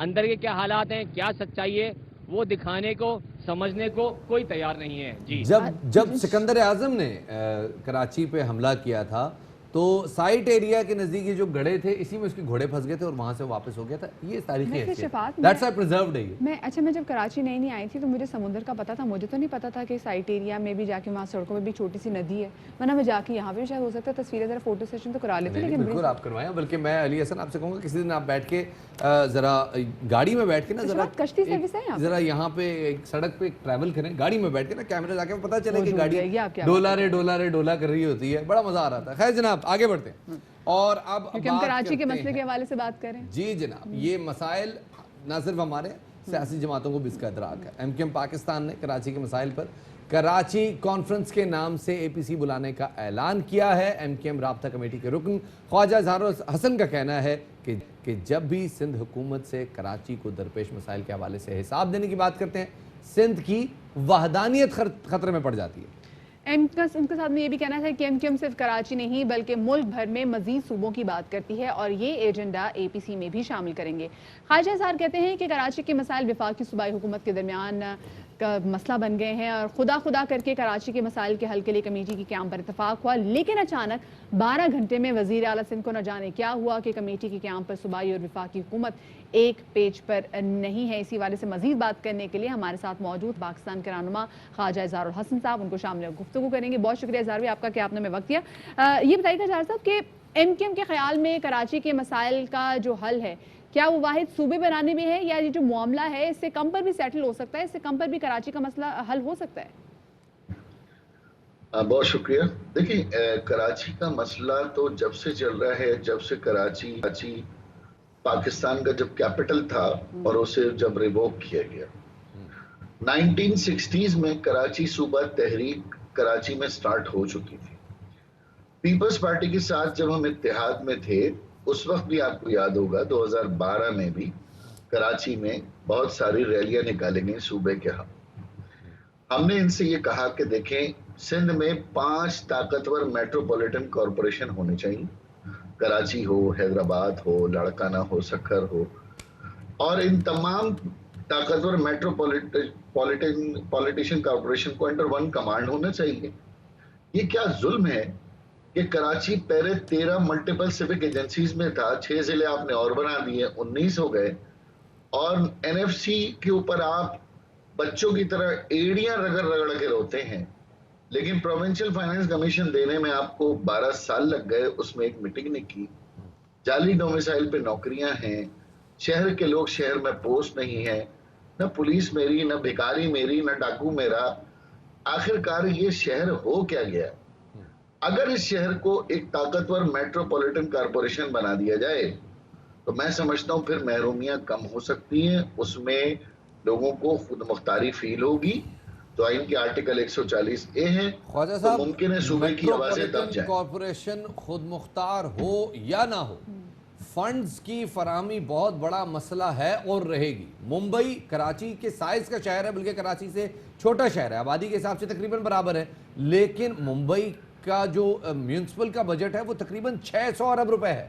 کراچی کے پاس شاید اس کا 1/6 1/10 بھی نہیں ہے۔ تو یہ کیسے ممکن ہے کہ اتنے تھوڑے فنڈز کے ہوتے ہوئے اتنے بڑے شہر کو مینیج کیا جائے؟ فائنینشیل لبرٹی اور فائنینشیل اٹانومی کیسے ملے گی اس شہر کو؟ دیکھیں پرنسپلی ہم اس بات کے قائل ہیں کہ سندھ سمیت پورے پاکستان میں صوبے بننے چاہیے۔ ملک کو 2 لخت کر دیا گیا اور اس کے بعد پاکستان کے طویل مدتی استحکام کے لیے اب صوبے بننے چاہیے، اور یہ جو بلیک میلنگ ہے یہ ختم ہونی چاہیے۔ پاکستان ہمارا ملک ہے، اس کا آئین، اس کا جغرافیہ، یہی ہمارے لیے سب کچھ ہے۔ اس میں جتنے بھی انتظامی یونٹ بنے اور موجودہ لسانی یونٹوں کی شناخت ختم ہو۔ جب انتظامی یونٹ پنجاب میں بن سکتے ہیں، جب کے پی کے میں بن سکتے ہیں، تو باقی 2 صوبوں میں۔ یہ تو ہمارا بنیادی نقطہ ہے۔ لیکن جو سوال مجھے کیا گیا تھا وہ یہ کیا گیا تھا کہ اس سے کم پہ بات ہے، تو میں نے کہا ایک مختصر مدت کا بھی پلان ہے کہ طاقتور میٹروپولیٹن کارپوریشن دے۔ 300 ارب روپے یہ شہر صوبے کو دیتا ہے، کم از کم 2000 ارب روپے وفاق کو دیتا ہے۔ 2019 اور 20 میں صوبے سے ہمیں ملا ہے اوسطاً 3 ارب روپے، 3 ارب روپے صوبے سے ملا ہے، 1 ارب روپے ہمیں وفاق سے ملا ہے۔ اس شہر کا نوحہ تو یہ ہے۔ بالکل کہ 4 ارب میں اتنا بڑا شہر چلانا کافی زیادہ مشکل دکھائی دیتا ہے۔ اچھا اظہار صاحب یہ بتائیے گا، اگر ہم کراچی کی سڑکوں کے حوالے سے بات کریں، آپ سے بات کرنے سے پہلے ہم نے لوگوں کو دکھایا کہ کراچی میں جو سائٹ ایریا میں سڑکوں کا ایگزیکٹلی حال کیا ہے۔ ایسا لگتا ہے کراچی کے بہت سارے ایسے مقامات ہیں، شیر شاہ کی اگر ہم سڑک دیکھ لیں، ہم سائٹ ایریا کی سڑکیں دیکھ لیں، تو ایسا لگتا ہے کہ کوئی دیکھنے والا ہی نہیں ہے۔ بہت سارے علاقے تو ایسے ہیں کہ جہاں پر لگتا ہے کہ سڑک یہاں پہ شاید کبھی بنی نہیں تھی، وہاں پانی بھی کھڑا ہے، وہاں پر کچرا بھی ہے۔ کوئی ادارہ ایسا ہے جو کہ ان تمام صورتحال کو دیکھتا ہو؟ کیونکہ اس سے تو عوام کو مشکلات ہوتی ہیں۔ لیکن پھر وہی بات ہے، میئر کراچی کی مدت جو پیسے کی ہے وہ 2 کروڑ سے کم ہے کہ وہ 2 کروڑ کے اندر اسکیمیں دے سکتا ہے۔ لیکن سڑکوں کی بات تو ہم بعد میں کریں نا، یہ بتائیں کہ پہلے جو سڑکوں کے نیچے جو زیر آب نکاسی آپ کا سسٹم ہے، جو سیوریج سسٹم ہے، جب یہ بارش آتی ہے تو آپ کتنی ہی طاقتور آپ سڑک ڈال دیں، یہ آپ کا سیوریج سسٹم، ڈرینیج سسٹم اس سڑک کو اکھاڑ پھینکتا ہے۔ تو زیر زمین جو آپ کا سسٹم ہے وہ پچھلے 50 سال میں امپروو نہیں ہوا۔ 2005 سے 2010 میں ہم نے کچھ علاقوں میں کام ضرور کرایا تھا، لیکن اس کے بعد مسلسل 20 سال سے واٹر بورڈ سندھ حکومت کے پاس ہے. آپ بتا دیں کہیں ریہیبلیٹیشن ہوئی ہو؟ تو جب تک سیوریج کا سسٹم حل نہیں ہوگا، آپ اوپر سڑکیں ڈالتے چلے جائیں، یہ ہیوی ڈیوٹی ٹرالرز ان سڑکوں کو تباہ کرتے چلے جائیں. خواجہ صاحب لیکن معاملہ وہی ہے جیسے آپ نے خود بھی بات کی کہ ایک آٹونومس، ایک آزاد میٹروپولیٹن جو کہ عوام کی دسترس میں بھی ہو، عوام کی پہنچ میں بھی ہو، جہاں کراچی والوں کا اختیار ہو، یہ سسٹم ڈیولپ کرنا، اس پہ ہمیں لگتا ہے نہ صوبائی حکومت انٹرسٹڈ ہے اور نہ وفاق انٹرسٹڈ ہے. وفاق بات بھی کرتا ہے اس حوالے سے، عدالت میں بھی بات ہوتی ہے، لیکن سسٹم ڈیولپ ہوتا نظر نہیں آتا. سسٹم کون ڈیولپ کرے گا؟ آپ کی بھی پارٹی عدالت میں موجود ہے. اس حوالے سے آپ کو کیا لگتا ہے، کیا ایک جیسے مصطفیٰ کمال صاحب بات کرتے ہیں کہ جی ایک میئر ہو اور سارے ادارے اس کے ماتحت ہو، کیا آپ کو لگتا ہے کہ ایسی بات کرنا یہ کراچی کے مسائل کا حل ہے؟ دیکھیں ہم نے تو بات نہیں کی اور آپ نے بہت اچھی بات کی. ہم تو پٹیشن لے کے گئے دو. ایک لے گئے کراچی کی آبادی کے اوپر کہ بھائی ایک تو ہمیں گنا کم گیا، پھر دوسری ہماری ریپرزنٹیشن بھی کم ہے اسمبلیوں میں، ہمارے ساتھ تو دوہری جاتی یہ ہوئی. پھر ایک ہم نے 140 سے جو پورے پاکستان کے لیے ہم نے چیف جسٹس سپریم کورٹ صاحب کے سامنے استدعا کی. وہ دلچسپی لیتے ہیں، آتے ہیں، غصہ کرتے ہیں، ڈانٹتے ہیں، ڈپٹتے ہیں، لیکن ان پٹیشنز کے اوپر اگر ان کو ہماری دعا ہے، استدعا ہے کہ ٹائم مل جائے تو وہ سن لیں تاکہ مسئلہ حل ہو جائے. اور آپ نے جو بات کی یہی بات تو MKM کر رہی ہے. ایک unity of command, 19 multiple civic agencies بیٹھ کر اس شہر کو اگر چلائیں گی کہ 12 کلومیٹر شارع فیصل ہے، الٹے ہاتھ پہ 2 ایجنسیز ہیں، تیسرے ہاتھ پہ 2 ایجنسیز ہیں، کچرا 5ویں ایجنسی نے اٹھانا ہے، تو بھائی یہ شہر کم بنانا، ریپبلک زیادہ ہو گیا ہے. تو یہ MKM نے مطالبہ کیا. ہم کراچی کانفرنس کر رہے ہیں. کراچی کانفرنس میں کراچی کے لوگ ہوں گے، کراچی کے سٹیک ہولڈر ہوں گے، علماء ہوں گے، اسکالرز ہوں گے، سیاسی جماعتیں ہوں گی، میڈیا ہوگا، وہ سارے بیٹھ کر کراچی کا مسئلہ حل کر کے ہم ایک قرارداد پاس کریں. انشاءاللہ اللہ کرے. اور جو سینسس پہ کنسنسس بھی ہو جائے. بہت شکریہ جی. خواجہ اظہار الحق موجود تھے کراچی، کیونکہ کراچی کی آبادی بہت بڑی ہے اور آبادی کے لحاظ سے دیکھا جائے تو جو لوگوں کے لیے کام کرنا چاہیے تھا وہ کام نہیں ہو رہا. اور کراچی اتنا بڑا شہر پورے ملک کی اکانومی چلانے میں اس کا بڑا کردار ہے، لیکن جب کراچی کی صورتحال دیکھیں تو بالکل ڈیفرنٹ منظر کانوں کو ہاتھ لگا لیتا ہے جناب آدمی. خیر جناب وقت ہو گیا ایک چھوٹے سے بریک کا. بریک لیتے ہیں، اس کے بعد دوبارہ حاضر خدمت ہوں گے. ہمارے ساتھ رہیے گا.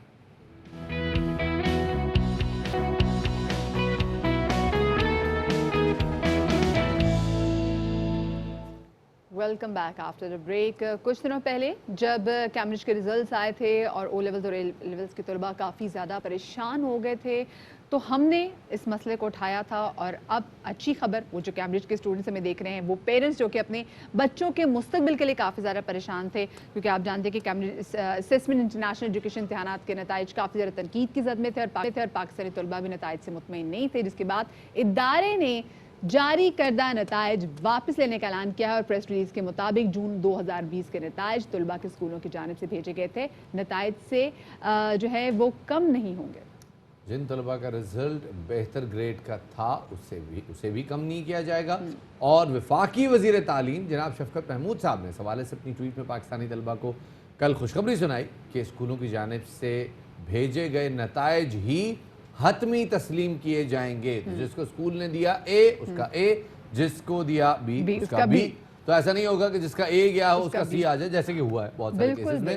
تو اب فارچونیٹلی اب ایسا نہیں ہوگا. تو جناب آپ وہ بچے جن کو آلریڈی خبر پہنچ چکی ہے اور جو بھنگڑے ڈال رہے ہیں تو وہ پھر ذرا تھرک جائے تھوڑا سا، کیونکہ آپ کے مستقبل کا تعین ہو چکا ہے اور آپ کا مستقبل اب جو ہے وہ جو اتنے بڑے ای میلز آپ ہمیں بھیج رہے تھے اب وہ انشاءاللہ کمپرومائز ہو جائیں گے اور آپ لوگ خوش ہو جائیں گے. تو خوش رہیں جناب. بالکل شفاعت. اور سوشل میڈیا میں بھی شفاعت طلباء نے اس فیصلے کا اس کو ویلکم کیا ہے، اس کو خیر مقدم کیا ہے، لیکن ساتھ ہی یہ بھی شکایت کری جا رہی ہے کہ کیمبرج کے پرائیویٹ اسٹوڈنٹس کے لیے کچھ نہیں کیا گیا، پرائیویٹ اسٹوڈنٹس کو پروموٹ نہیں کیا جا رہا، جبکہ کمبائن دینے والوں کا بھی جو یہ دیکھا جائے تو پورا سال ضائع ہو جاتا ہے. لیکن اس کے بعد کچھ بچے تو اسکول کے تھرو کیمبرج کے ایگزامز دے رہے ہیں، کچھ پرائیویٹلی ٹیوشن کے تھرو کر رہے ہیں. مجھے بڑی ہنسی آتی ہے مطلب بچے بڑے زیادہ جذباتی ہوئے تھے.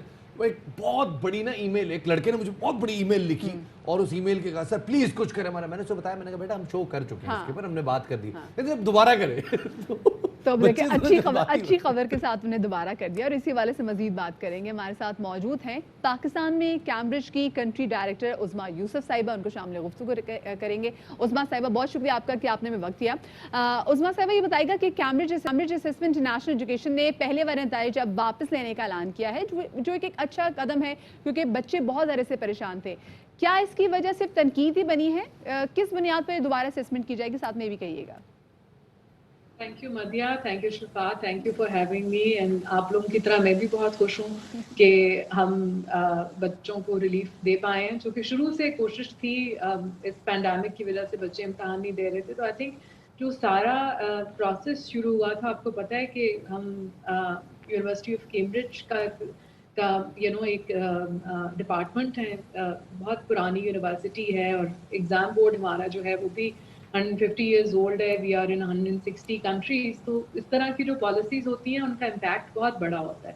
اور یہ جو الگورتھم استعمال ہوا تھا ٹو پریڈکٹ گریڈس, یہ کیمبرج نہیں بلکہ سارے یو کے ایگزام بورڈز نے اور باقی انٹرنیشنل بورڈز نے بھی کیا تھا. لیکن جب وہ ریزلٹس آئے تو ظاہر ہے کہ بچوں کے لیے تھوڑی ڈس اپوائنٹمنٹ تھی. ہمیں بھی ایسے لگا, دیر ور کنسرنز, ہماری حکومت کے بھی تھے, باقی حکومتوں کے بھی تھے اور بچوں کے بھی تھے. تو کیونکہ ہم نے پچھلی سٹیج پہ اسکول سے پریڈکٹڈ گریڈس مانگ لیے ہوئے تھے, تو ہمارے پاس ایک اور ڈیٹا تھا ٹو لک ایٹ کہ بچوں کو ریلیف کیسے دیا جا سکتا ہے. تو وہ اسی لیے ہم نے ایسا کوئی راستہ نکالنے کی کوشش کی کہ ان ایکسٹراڈنری سرکمسٹانسز میں جب کہ لوگ اتنے پریشان ہیں, دیر سو مچ اینگوش, تو بچوں کو ایک fair and maybe generous, آپ اس کو کہہ سکتے ہیں کہ کمپنسیشن دی جائے تاکہ وہ آگے بڑھ سکیں. فیئر اینڈ جنرس کمپنسیشن دی جائے, بات آپ نے بڑی صحیح کی. اب یہ بتائیے, ویسے ایک جو ہے نا تھیریز گردش کر رہی ہیں کہ جب ہماری وفاقی وزارت تعلیم نے اس معاملے کو خود ٹیک اپ کیا تھا تو کریڈٹ ان کو جاتا ہے. ایک بات یہ بھی آئی ہے کہ جی کیمبرج نے خود ہی اس بات کا اندازہ کیا کہ جی بچوں کو پرابلم ہو رہی ہے تو اس کو جو ہے تدارک کیا جانا چاہیے. تو کریڈٹ کس کو جاتا ہے اس سارے پروسیس کا, ذرا یہ بھی بتا دیجیے.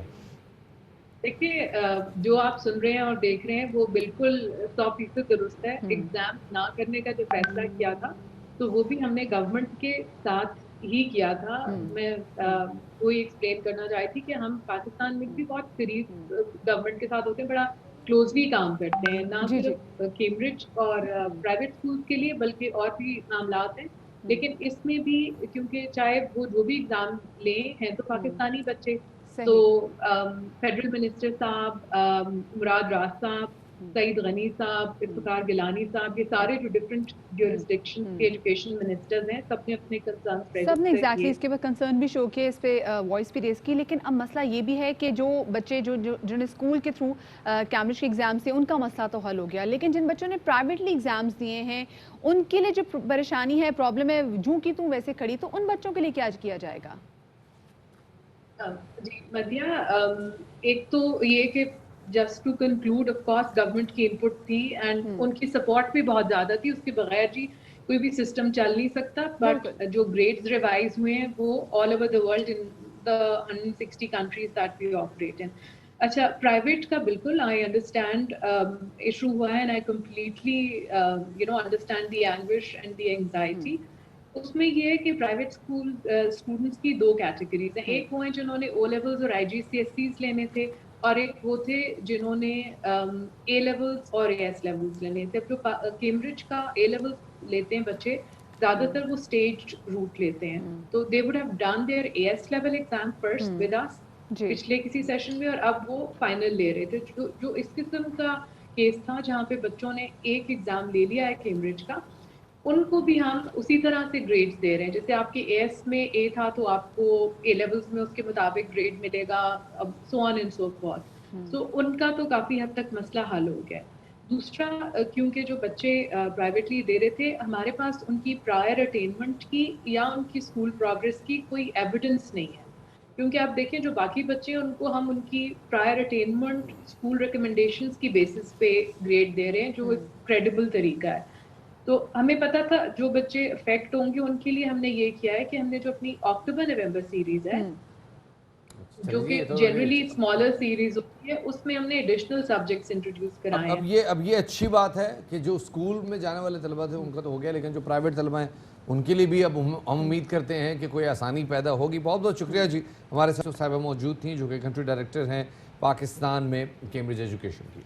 बिल्कुल जी, आगे बढ़ते हैं आपको बताएं कि कल मेक अ विश फाउंडेशन की जानिब से एक तकरीब का एहतमाम किया गया जिसमें वो बच्चे जो कि बहुत ज़्यादा बीमार हैं उनकी विश को पूरा किया। अगर वो विश ये थी कि वो मिलना चाहते थे अर्तुगरुल के जो प्रोटैगनिस्ट थे, जो मेन किरदार से मुलाकात करना चाहते थे, और फाइनली उनकी कल अर्तुगरुल से जो विश थी मिलने की वो पूरी हो गई। जी जनाब, और ये फाउंडेशन टर्मिनली इल बच्चों की जो ख्वाहिशात हैं उनको पूरा करती है, और बहुत सारे बच्चों ने ख्वाहिश जाहिर की थी कि जी वो अर्तुगरुल को देखें, तो अर्तुगरुल को जनाब उन्होंने देखा और उन्होंने जो है ना उनसे सवाल जवाब भी किए, और बड़े जो है ना बच्चे मतलब खुश नज़र आ रहे थे कल से।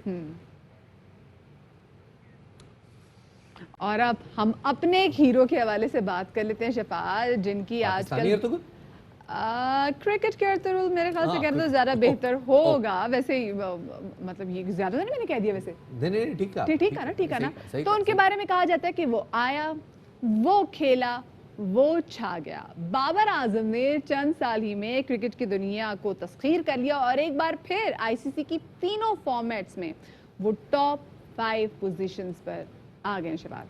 ये एजाज़ अब इस वक्त बैटिंग करने वाले बैट्समैन में इस वक्त जो ऑर्डर में बैट्समैन है उसमें सिर्फ बाबर आजम को ही मिला है कि वो तीनों फॉर्मेट्स में टॉप 5 में मौजूद है।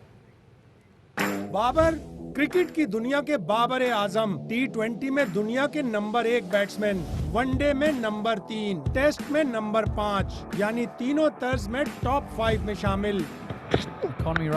ड्राइव फील्डर को डरा दे, कट कमाल के, हुक बॉलर की हटा दे,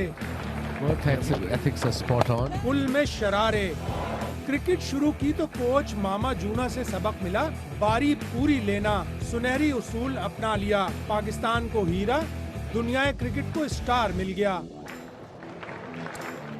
और जनाब इसी हवाले से बात करने के लिए हमारे साथ मौजूद हैं साबिक कप्तान और खुद भी ICC test player of the year जनाब मोहम्मद यूसुफ साहब। यूसुफ साहब, आपको खुशामदीद कहते हैं बाखबर सवेरा में। पहले तो ये बताइएगा कि बाबर आजम के हवाले से ये बात कि वो तीनों फॉर्मेट्स में टॉप 5 में है, आपको क्या लगता है कि ये ख़ास बात क्या है, यूएसपी क्या है, किस तरह से वो इन टॉप 5 में आया है?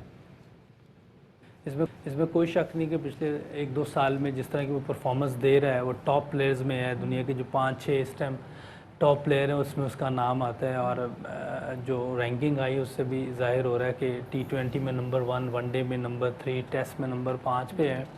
तो इसका मतलब है कि वो बहुत ज़्यादा मेहनत कर रहा है, और जो भी उसको अल्लाह ने एबिलिटी दी है उसके मुताबिक वो कोशिश कर रहा है कि वो उनको अप्लाई करे मैचेस में, और उसके मुताबिक वो परफॉर्मेंस दे रहा है। फिटनेस पे, मेंटली, एथिकली, फिज़िकली, हर चीज़ में वो अपने आप को इम्प्रूव कर रहा है, डे बाय डे इम्प्रूव कर रहा है। उसकी टेक्निक में इम्प्रूवमेंट आ रही है, उसकी फ़िटनेस में, हर चीज़ में इम्प्रूवमेंट आ रही है, जिसकी वजह से आप देखेंगे कि टॉप 10 रैंकिंग में है। और वो पाकिस्तान का एक की प्लेयर है, इस समय पूरी टीम उस पर रिलाई कर रही होती है। और अगर कमेंटेटर्स की बात सुने तो वो भी ये कहते हैं कि अगर ये परफॉर्म करे तो पाकिस्तान टीम ये टेस्ट सीरीज़ भी जीत सकती है, जो अभी ऑन गोइंग है, और अभी 3rd टेस्ट आने वाला है फ्राइडे को।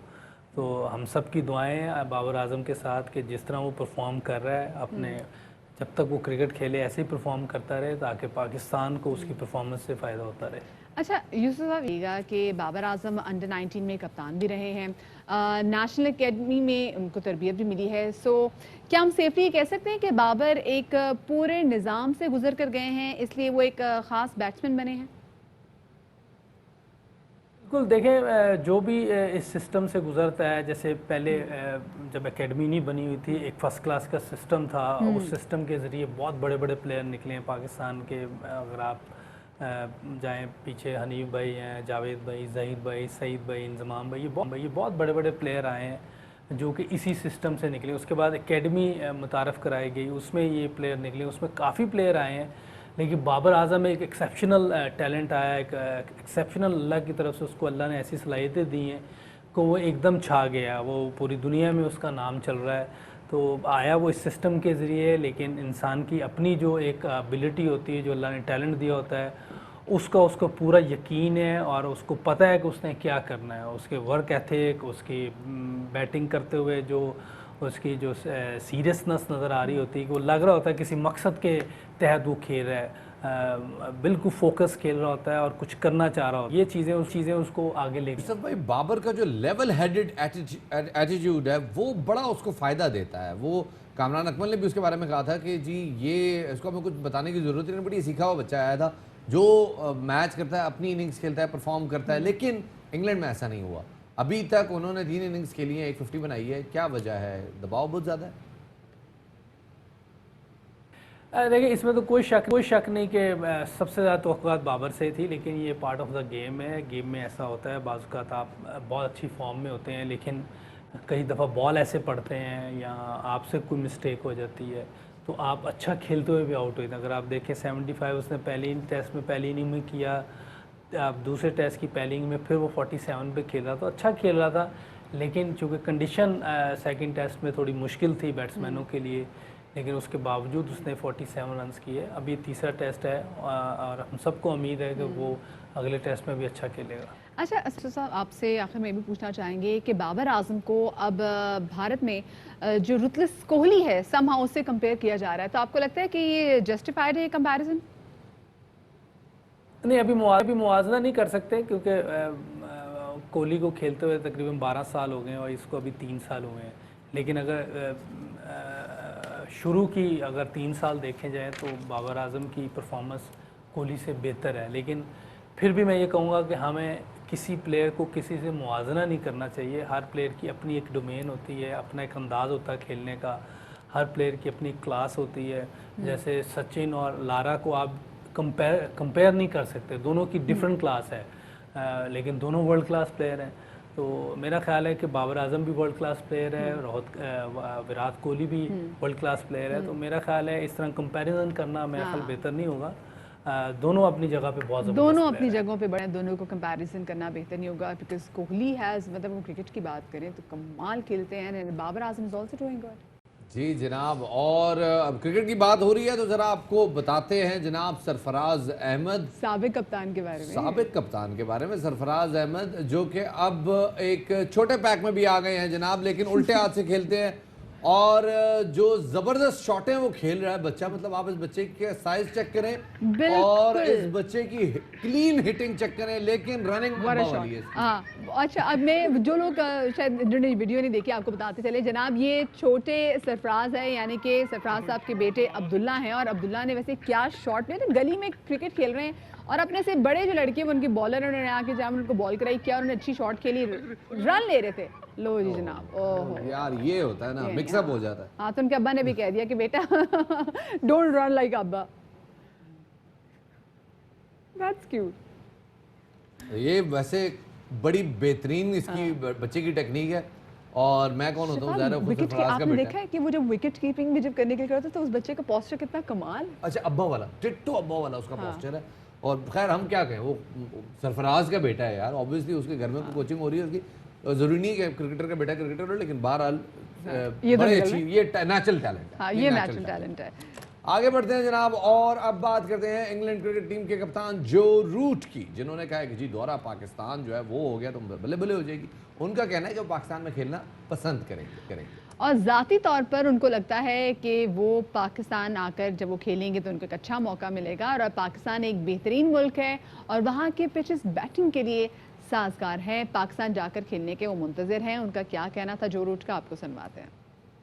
I'd love to go and visit Stan. It'd be a great opportunity to go and play there. Personally, unfortunately, it's not my decision to make, but it looks a wonderful country to go and play cricket in. The wickets have looked nice and flat as well, which would be a nice change to what we've just played on here. Be interesting to see how that would work. और यहाँ पे लेंगे एक छोटी सी break, हमारे साथ रहिएगा।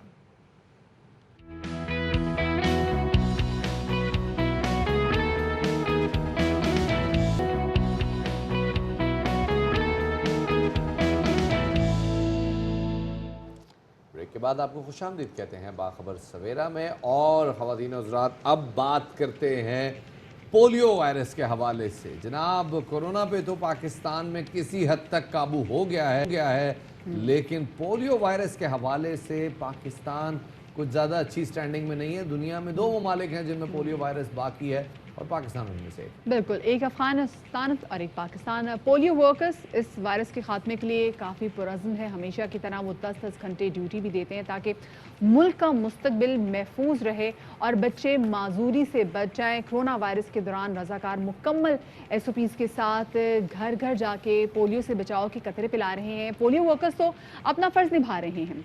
ज़रूरत अब सिर्फ इस बात की है कि वालिदैन भी बच्चों की सेहत के साथ कोई समझौता ना करें और सिर्फ 2 बूंद आपने अपने बच्चों को पिलाना है ताकि आपके बच्चे माजूरी से बच सकें। ये 2 बूंद बहुत ज़रूरी है और बच्चों के लिए भी और पाकिस्तान की बेहतरी के लिए भी। इसी हवाले से बात करने के लिए हमारे साथ मौजूद डॉक्टर खालिद शफी, जो कि general secretary Pakistan paediatric association है। डॉक्टर साहब, बहुत शुक्रिया आपका कि आपने वक्त दिया। डॉक्टर साहब, सबसे पहले तो बताइएगा कि ये इंसदाद पोलियो मुहिम अब जिसका आगाज़ होने जा रहा है, इसमें आप लोगों का टारगेट क्या है? देखिए, ये पोलियो की दूसरी मुहिम है जो 2020 में अब चल रही है। ये मुहिम 15 अगस्त से शुरू हुई है, कुछ इलाकों में 1-2 दिन आगे पीछे शुरू हुई है, 21 अगस्त तक जारी रहेगी। पूरे मुल्क में 3 करोड़ 40 लाख के करीब बच्चे हैं जिनको पोलियो के कतरे पिलाए जा रहे हैं और सुबह सिंध में 92 लाख से करीब बच्चे हैं जिनको पोलियो के कतरे पिलाए जा रहे हैं। इसके बाद अगले महीने ये मुहिम चलेगी, फिर इसके बाद अक्टूबर, नवंबर, दिसंबर में बड़े पैमाने पर पूरे पाकिस्तान में मुहिम चलेगी। ये इस वजह से ये मुहिमें लगातार चलाई जा रही हैं क्योंकि पिछले 6 महीने में कोरोना वायरस की वजह से मुहिमें नहीं चली थी पोलियो की। इसके अलावा हमारी जो रूटीन इम्यूनाइजेशन है वो भी जरा मुतासिर हुई थी। तो ये वक्त है, अब हमारे लोगों को अंदाजा हो गया होगा कि बीमारी कितनी खतरनाक चीज है, कितने नुकसान होते हैं। यकीन माने, जिस तरह से कोरोना से दुनिया परेशान है, पोलियो से भी ऐसे ही परेशान थी, लेकिन दुनिया ने उस परेशानी का हल एक वैक्सीन की सूरत में निकाल लिया। वो वैक्सीन मौजूद है। इस वक्त हर आदमी चाहता है कि उसको किसी तरह कोरोना की वैक्सीन मिल जाए, वो महफूज हो जाए। तो जो वैक्सीन मौजूद है, इतनी खतरनाक बीमारी जो कोरोना से भी ज्यादा खतरनाक बीमारी है, जिसने एक जमाने में हजारों बच्चों की जानें ली हैं, लाखों बच्चों को अपाहिज किया है, उस बीमारी का खात्मा करीब है। दुनिया से वो खत्म हो जाएगी, सिर्फ पाकिस्तान और अफगानिस्तान ताउन करें। हम अपने मुल्क की बात करते हैं, हम सिर्फ अपना रवैया अगर तब्दील कर रहे हैं, जिम्मेदारी पैदा करने वाले हमारे मुआशरे के दूसरे लोग हैं, जो हमारे डॉक्टर्स हैं, पैरामेडिकल स्टाफ है, ये सब मेहनत कर रहे हैं, लेकिन मजीद मेहनत करें और जिम्मेदारी से हर बच्चे को जिसकी उम्र पैदाइश से लेकर 5 साल तक की है, उसको पोलियो के कतरे की जितनी मुहिमें चल रही है, हर मुहिम में लाजमन पिलाएं। इसके अलावा ये भी देखें कि आपके बच्चे को जो हिफाजती टीकों का कोर्स है वो मुकम्मल हुआ है या नहीं हुआ है। बराए मेहरबानी वो कोर्स भी मुकम्मल कराएं। इस तरीके अमल करेंगे तो इंशाल्लाह हम जल्द ही पोलियो का खात्मा कर देंगे और पाकिस्तान का नाम भी उन ममालिक में शामिल होगा जहां पोलियो का खात्मा हो चुका है। डॉक्टर साहब, बार बार कहा जाता है कि कराची, लाहौर और पेशावर के सीवेज के पानी में पोलियो वायरस मौजूद है। इस बात का मतलब क्या है? क्या एक बहुत बड़ी तादाद में बच्चों के पेट में पोलियो वायरस मौजूद है? जी देखिए, ऐसा है कि जो बच्चे हिफाजती टीकों के प्रोग्राम में टीके लगाते हैं और जो पोलियो की मुहिम चलती है उसमें पोलियो के कतरे पीते हैं, उनके अंदर एक इम्यूनिटी डेवलप हो जाती है। जब उनके जिस्म में पोलियो का वायरस जाता है तो वायरस बेअसर हो जाता है, ना उनको नुकसान पहुंचाता है, ना वो आगे ट्रांसमिट करते हैं। लेकिन कुछ हजार या कुछ लाख बच्चे ऐसे हैं जिनके वालिदैन उनको किसी भी मुहिम में पोलियो के कतरे नहीं पिलाते। मुख्तलिफ वजूहात हैं उनकी जो भी हैं। ये बच्चे जो हैं, इनको जब पोलियो का वायरस इनके पेट में जाता है तो ये मल्टीप्लाई होकर इनके स्टूल्स में निकलता है जो सीवरेज वाटर में जाता है। क्योंकि हमारे यहाँ सफाई सुथराई की सूरत कोई ज्यादा अच्छी नहीं है, यही जो सीवरेज वाटर के अंदर जरासीम जाते हैं या किसी ना किसी शक्ल में खाने पीने की चीजों में शामिल होकर बच्चे के पेट में दोबारा चले जाते हैं। दूसरे बच्चे जिन्होंने पोलियो के कतरे नहीं पिए होते, जो इम्यूनाइज नहीं होते हैं, जब इनके जिस्म में जरासीम जाएंगे तो खतरा होगा कि वो पोलियो से मुतासिर हो सकते हैं। अच्छा डॉक्टर साहब, एक बात ये भी बताइएगा, बहुत सारे पेरेंट्स से भी सवाल पूछते हैं कि अगर उनके बच्चों ने आज से 15 दिन पहले पोलियो के कतरे अस्पताल के थ्रू पी लिए हों, क्या उन बच्चों को भी दोबारा पोलियो की, अगर पोलियो की जो टीम्स घर आए, वर्कर्स की टीम घर आए, तो क्या दोबारा उनको पोलियो के कतरे पिलाने पड़ेंगे? ये बात मैं बिल्कुल वाज़ेह कर दूं कि हमारे यहाँ जो हिफाजती टीकों का प्रोग्राम है उसमें 4 दफा बच्चों को पोलियो के कतरे पिलाए जाते हैं। एक दफा पैदाइश पे BCG के टीके के साथ, इसके बाद 6 हफ्ते में, 10 हफ्ते में और 14 हफ्ते में। 14 हफ्ते में एक पोलियो का इंजेक्शन भी इसके साथ लगता है। लेकिन पाकिस्तान में जैसे मैंने बताया कि सफाई सुथराई की सूरत, जो हमारा सीवरेज का वाटर है वो साफ नहीं है। उसके अंदर सीवरेज का वाटर तो साफ नहीं होता, सीवरेज के वाटर के अंदर जरासीम है जो पीने के पानी में भी चले जाते हैं। तो हमारे मुल्क में ये 4 डोजेस पोलियो की काफी नहीं है। इसलिए लाजमी है, इस बात को लाजमी समझें कि जब भी पोलियो की टीम आपके घर में आए तो उसको ये पोलियो की खुराकें जो दी जाती हैं, जब भी पोलियो की टीम लाजमी आपके है। घर पे आए, आप मेक श्योर करें कि ये 2 बूंद अपने बच्चों की खातिर, 2 बूंद पाकिस्तान की खातिर अपने बच्चों को जरूर पिलाएं। बहुत बहुत शुक्रिया जी, डॉक्टर खालिद मौजूद थे। और ख्वातीन और हज़रात, अब वक्त हो गया आपसे इजाजत चाहने का। आप लोग अपना बहुत सारा ख्याल रखिएगा। इंशाल्लाह कल आपसे मुलाकात होगी। शादरी आबादरी, अल्लाह हाफिज।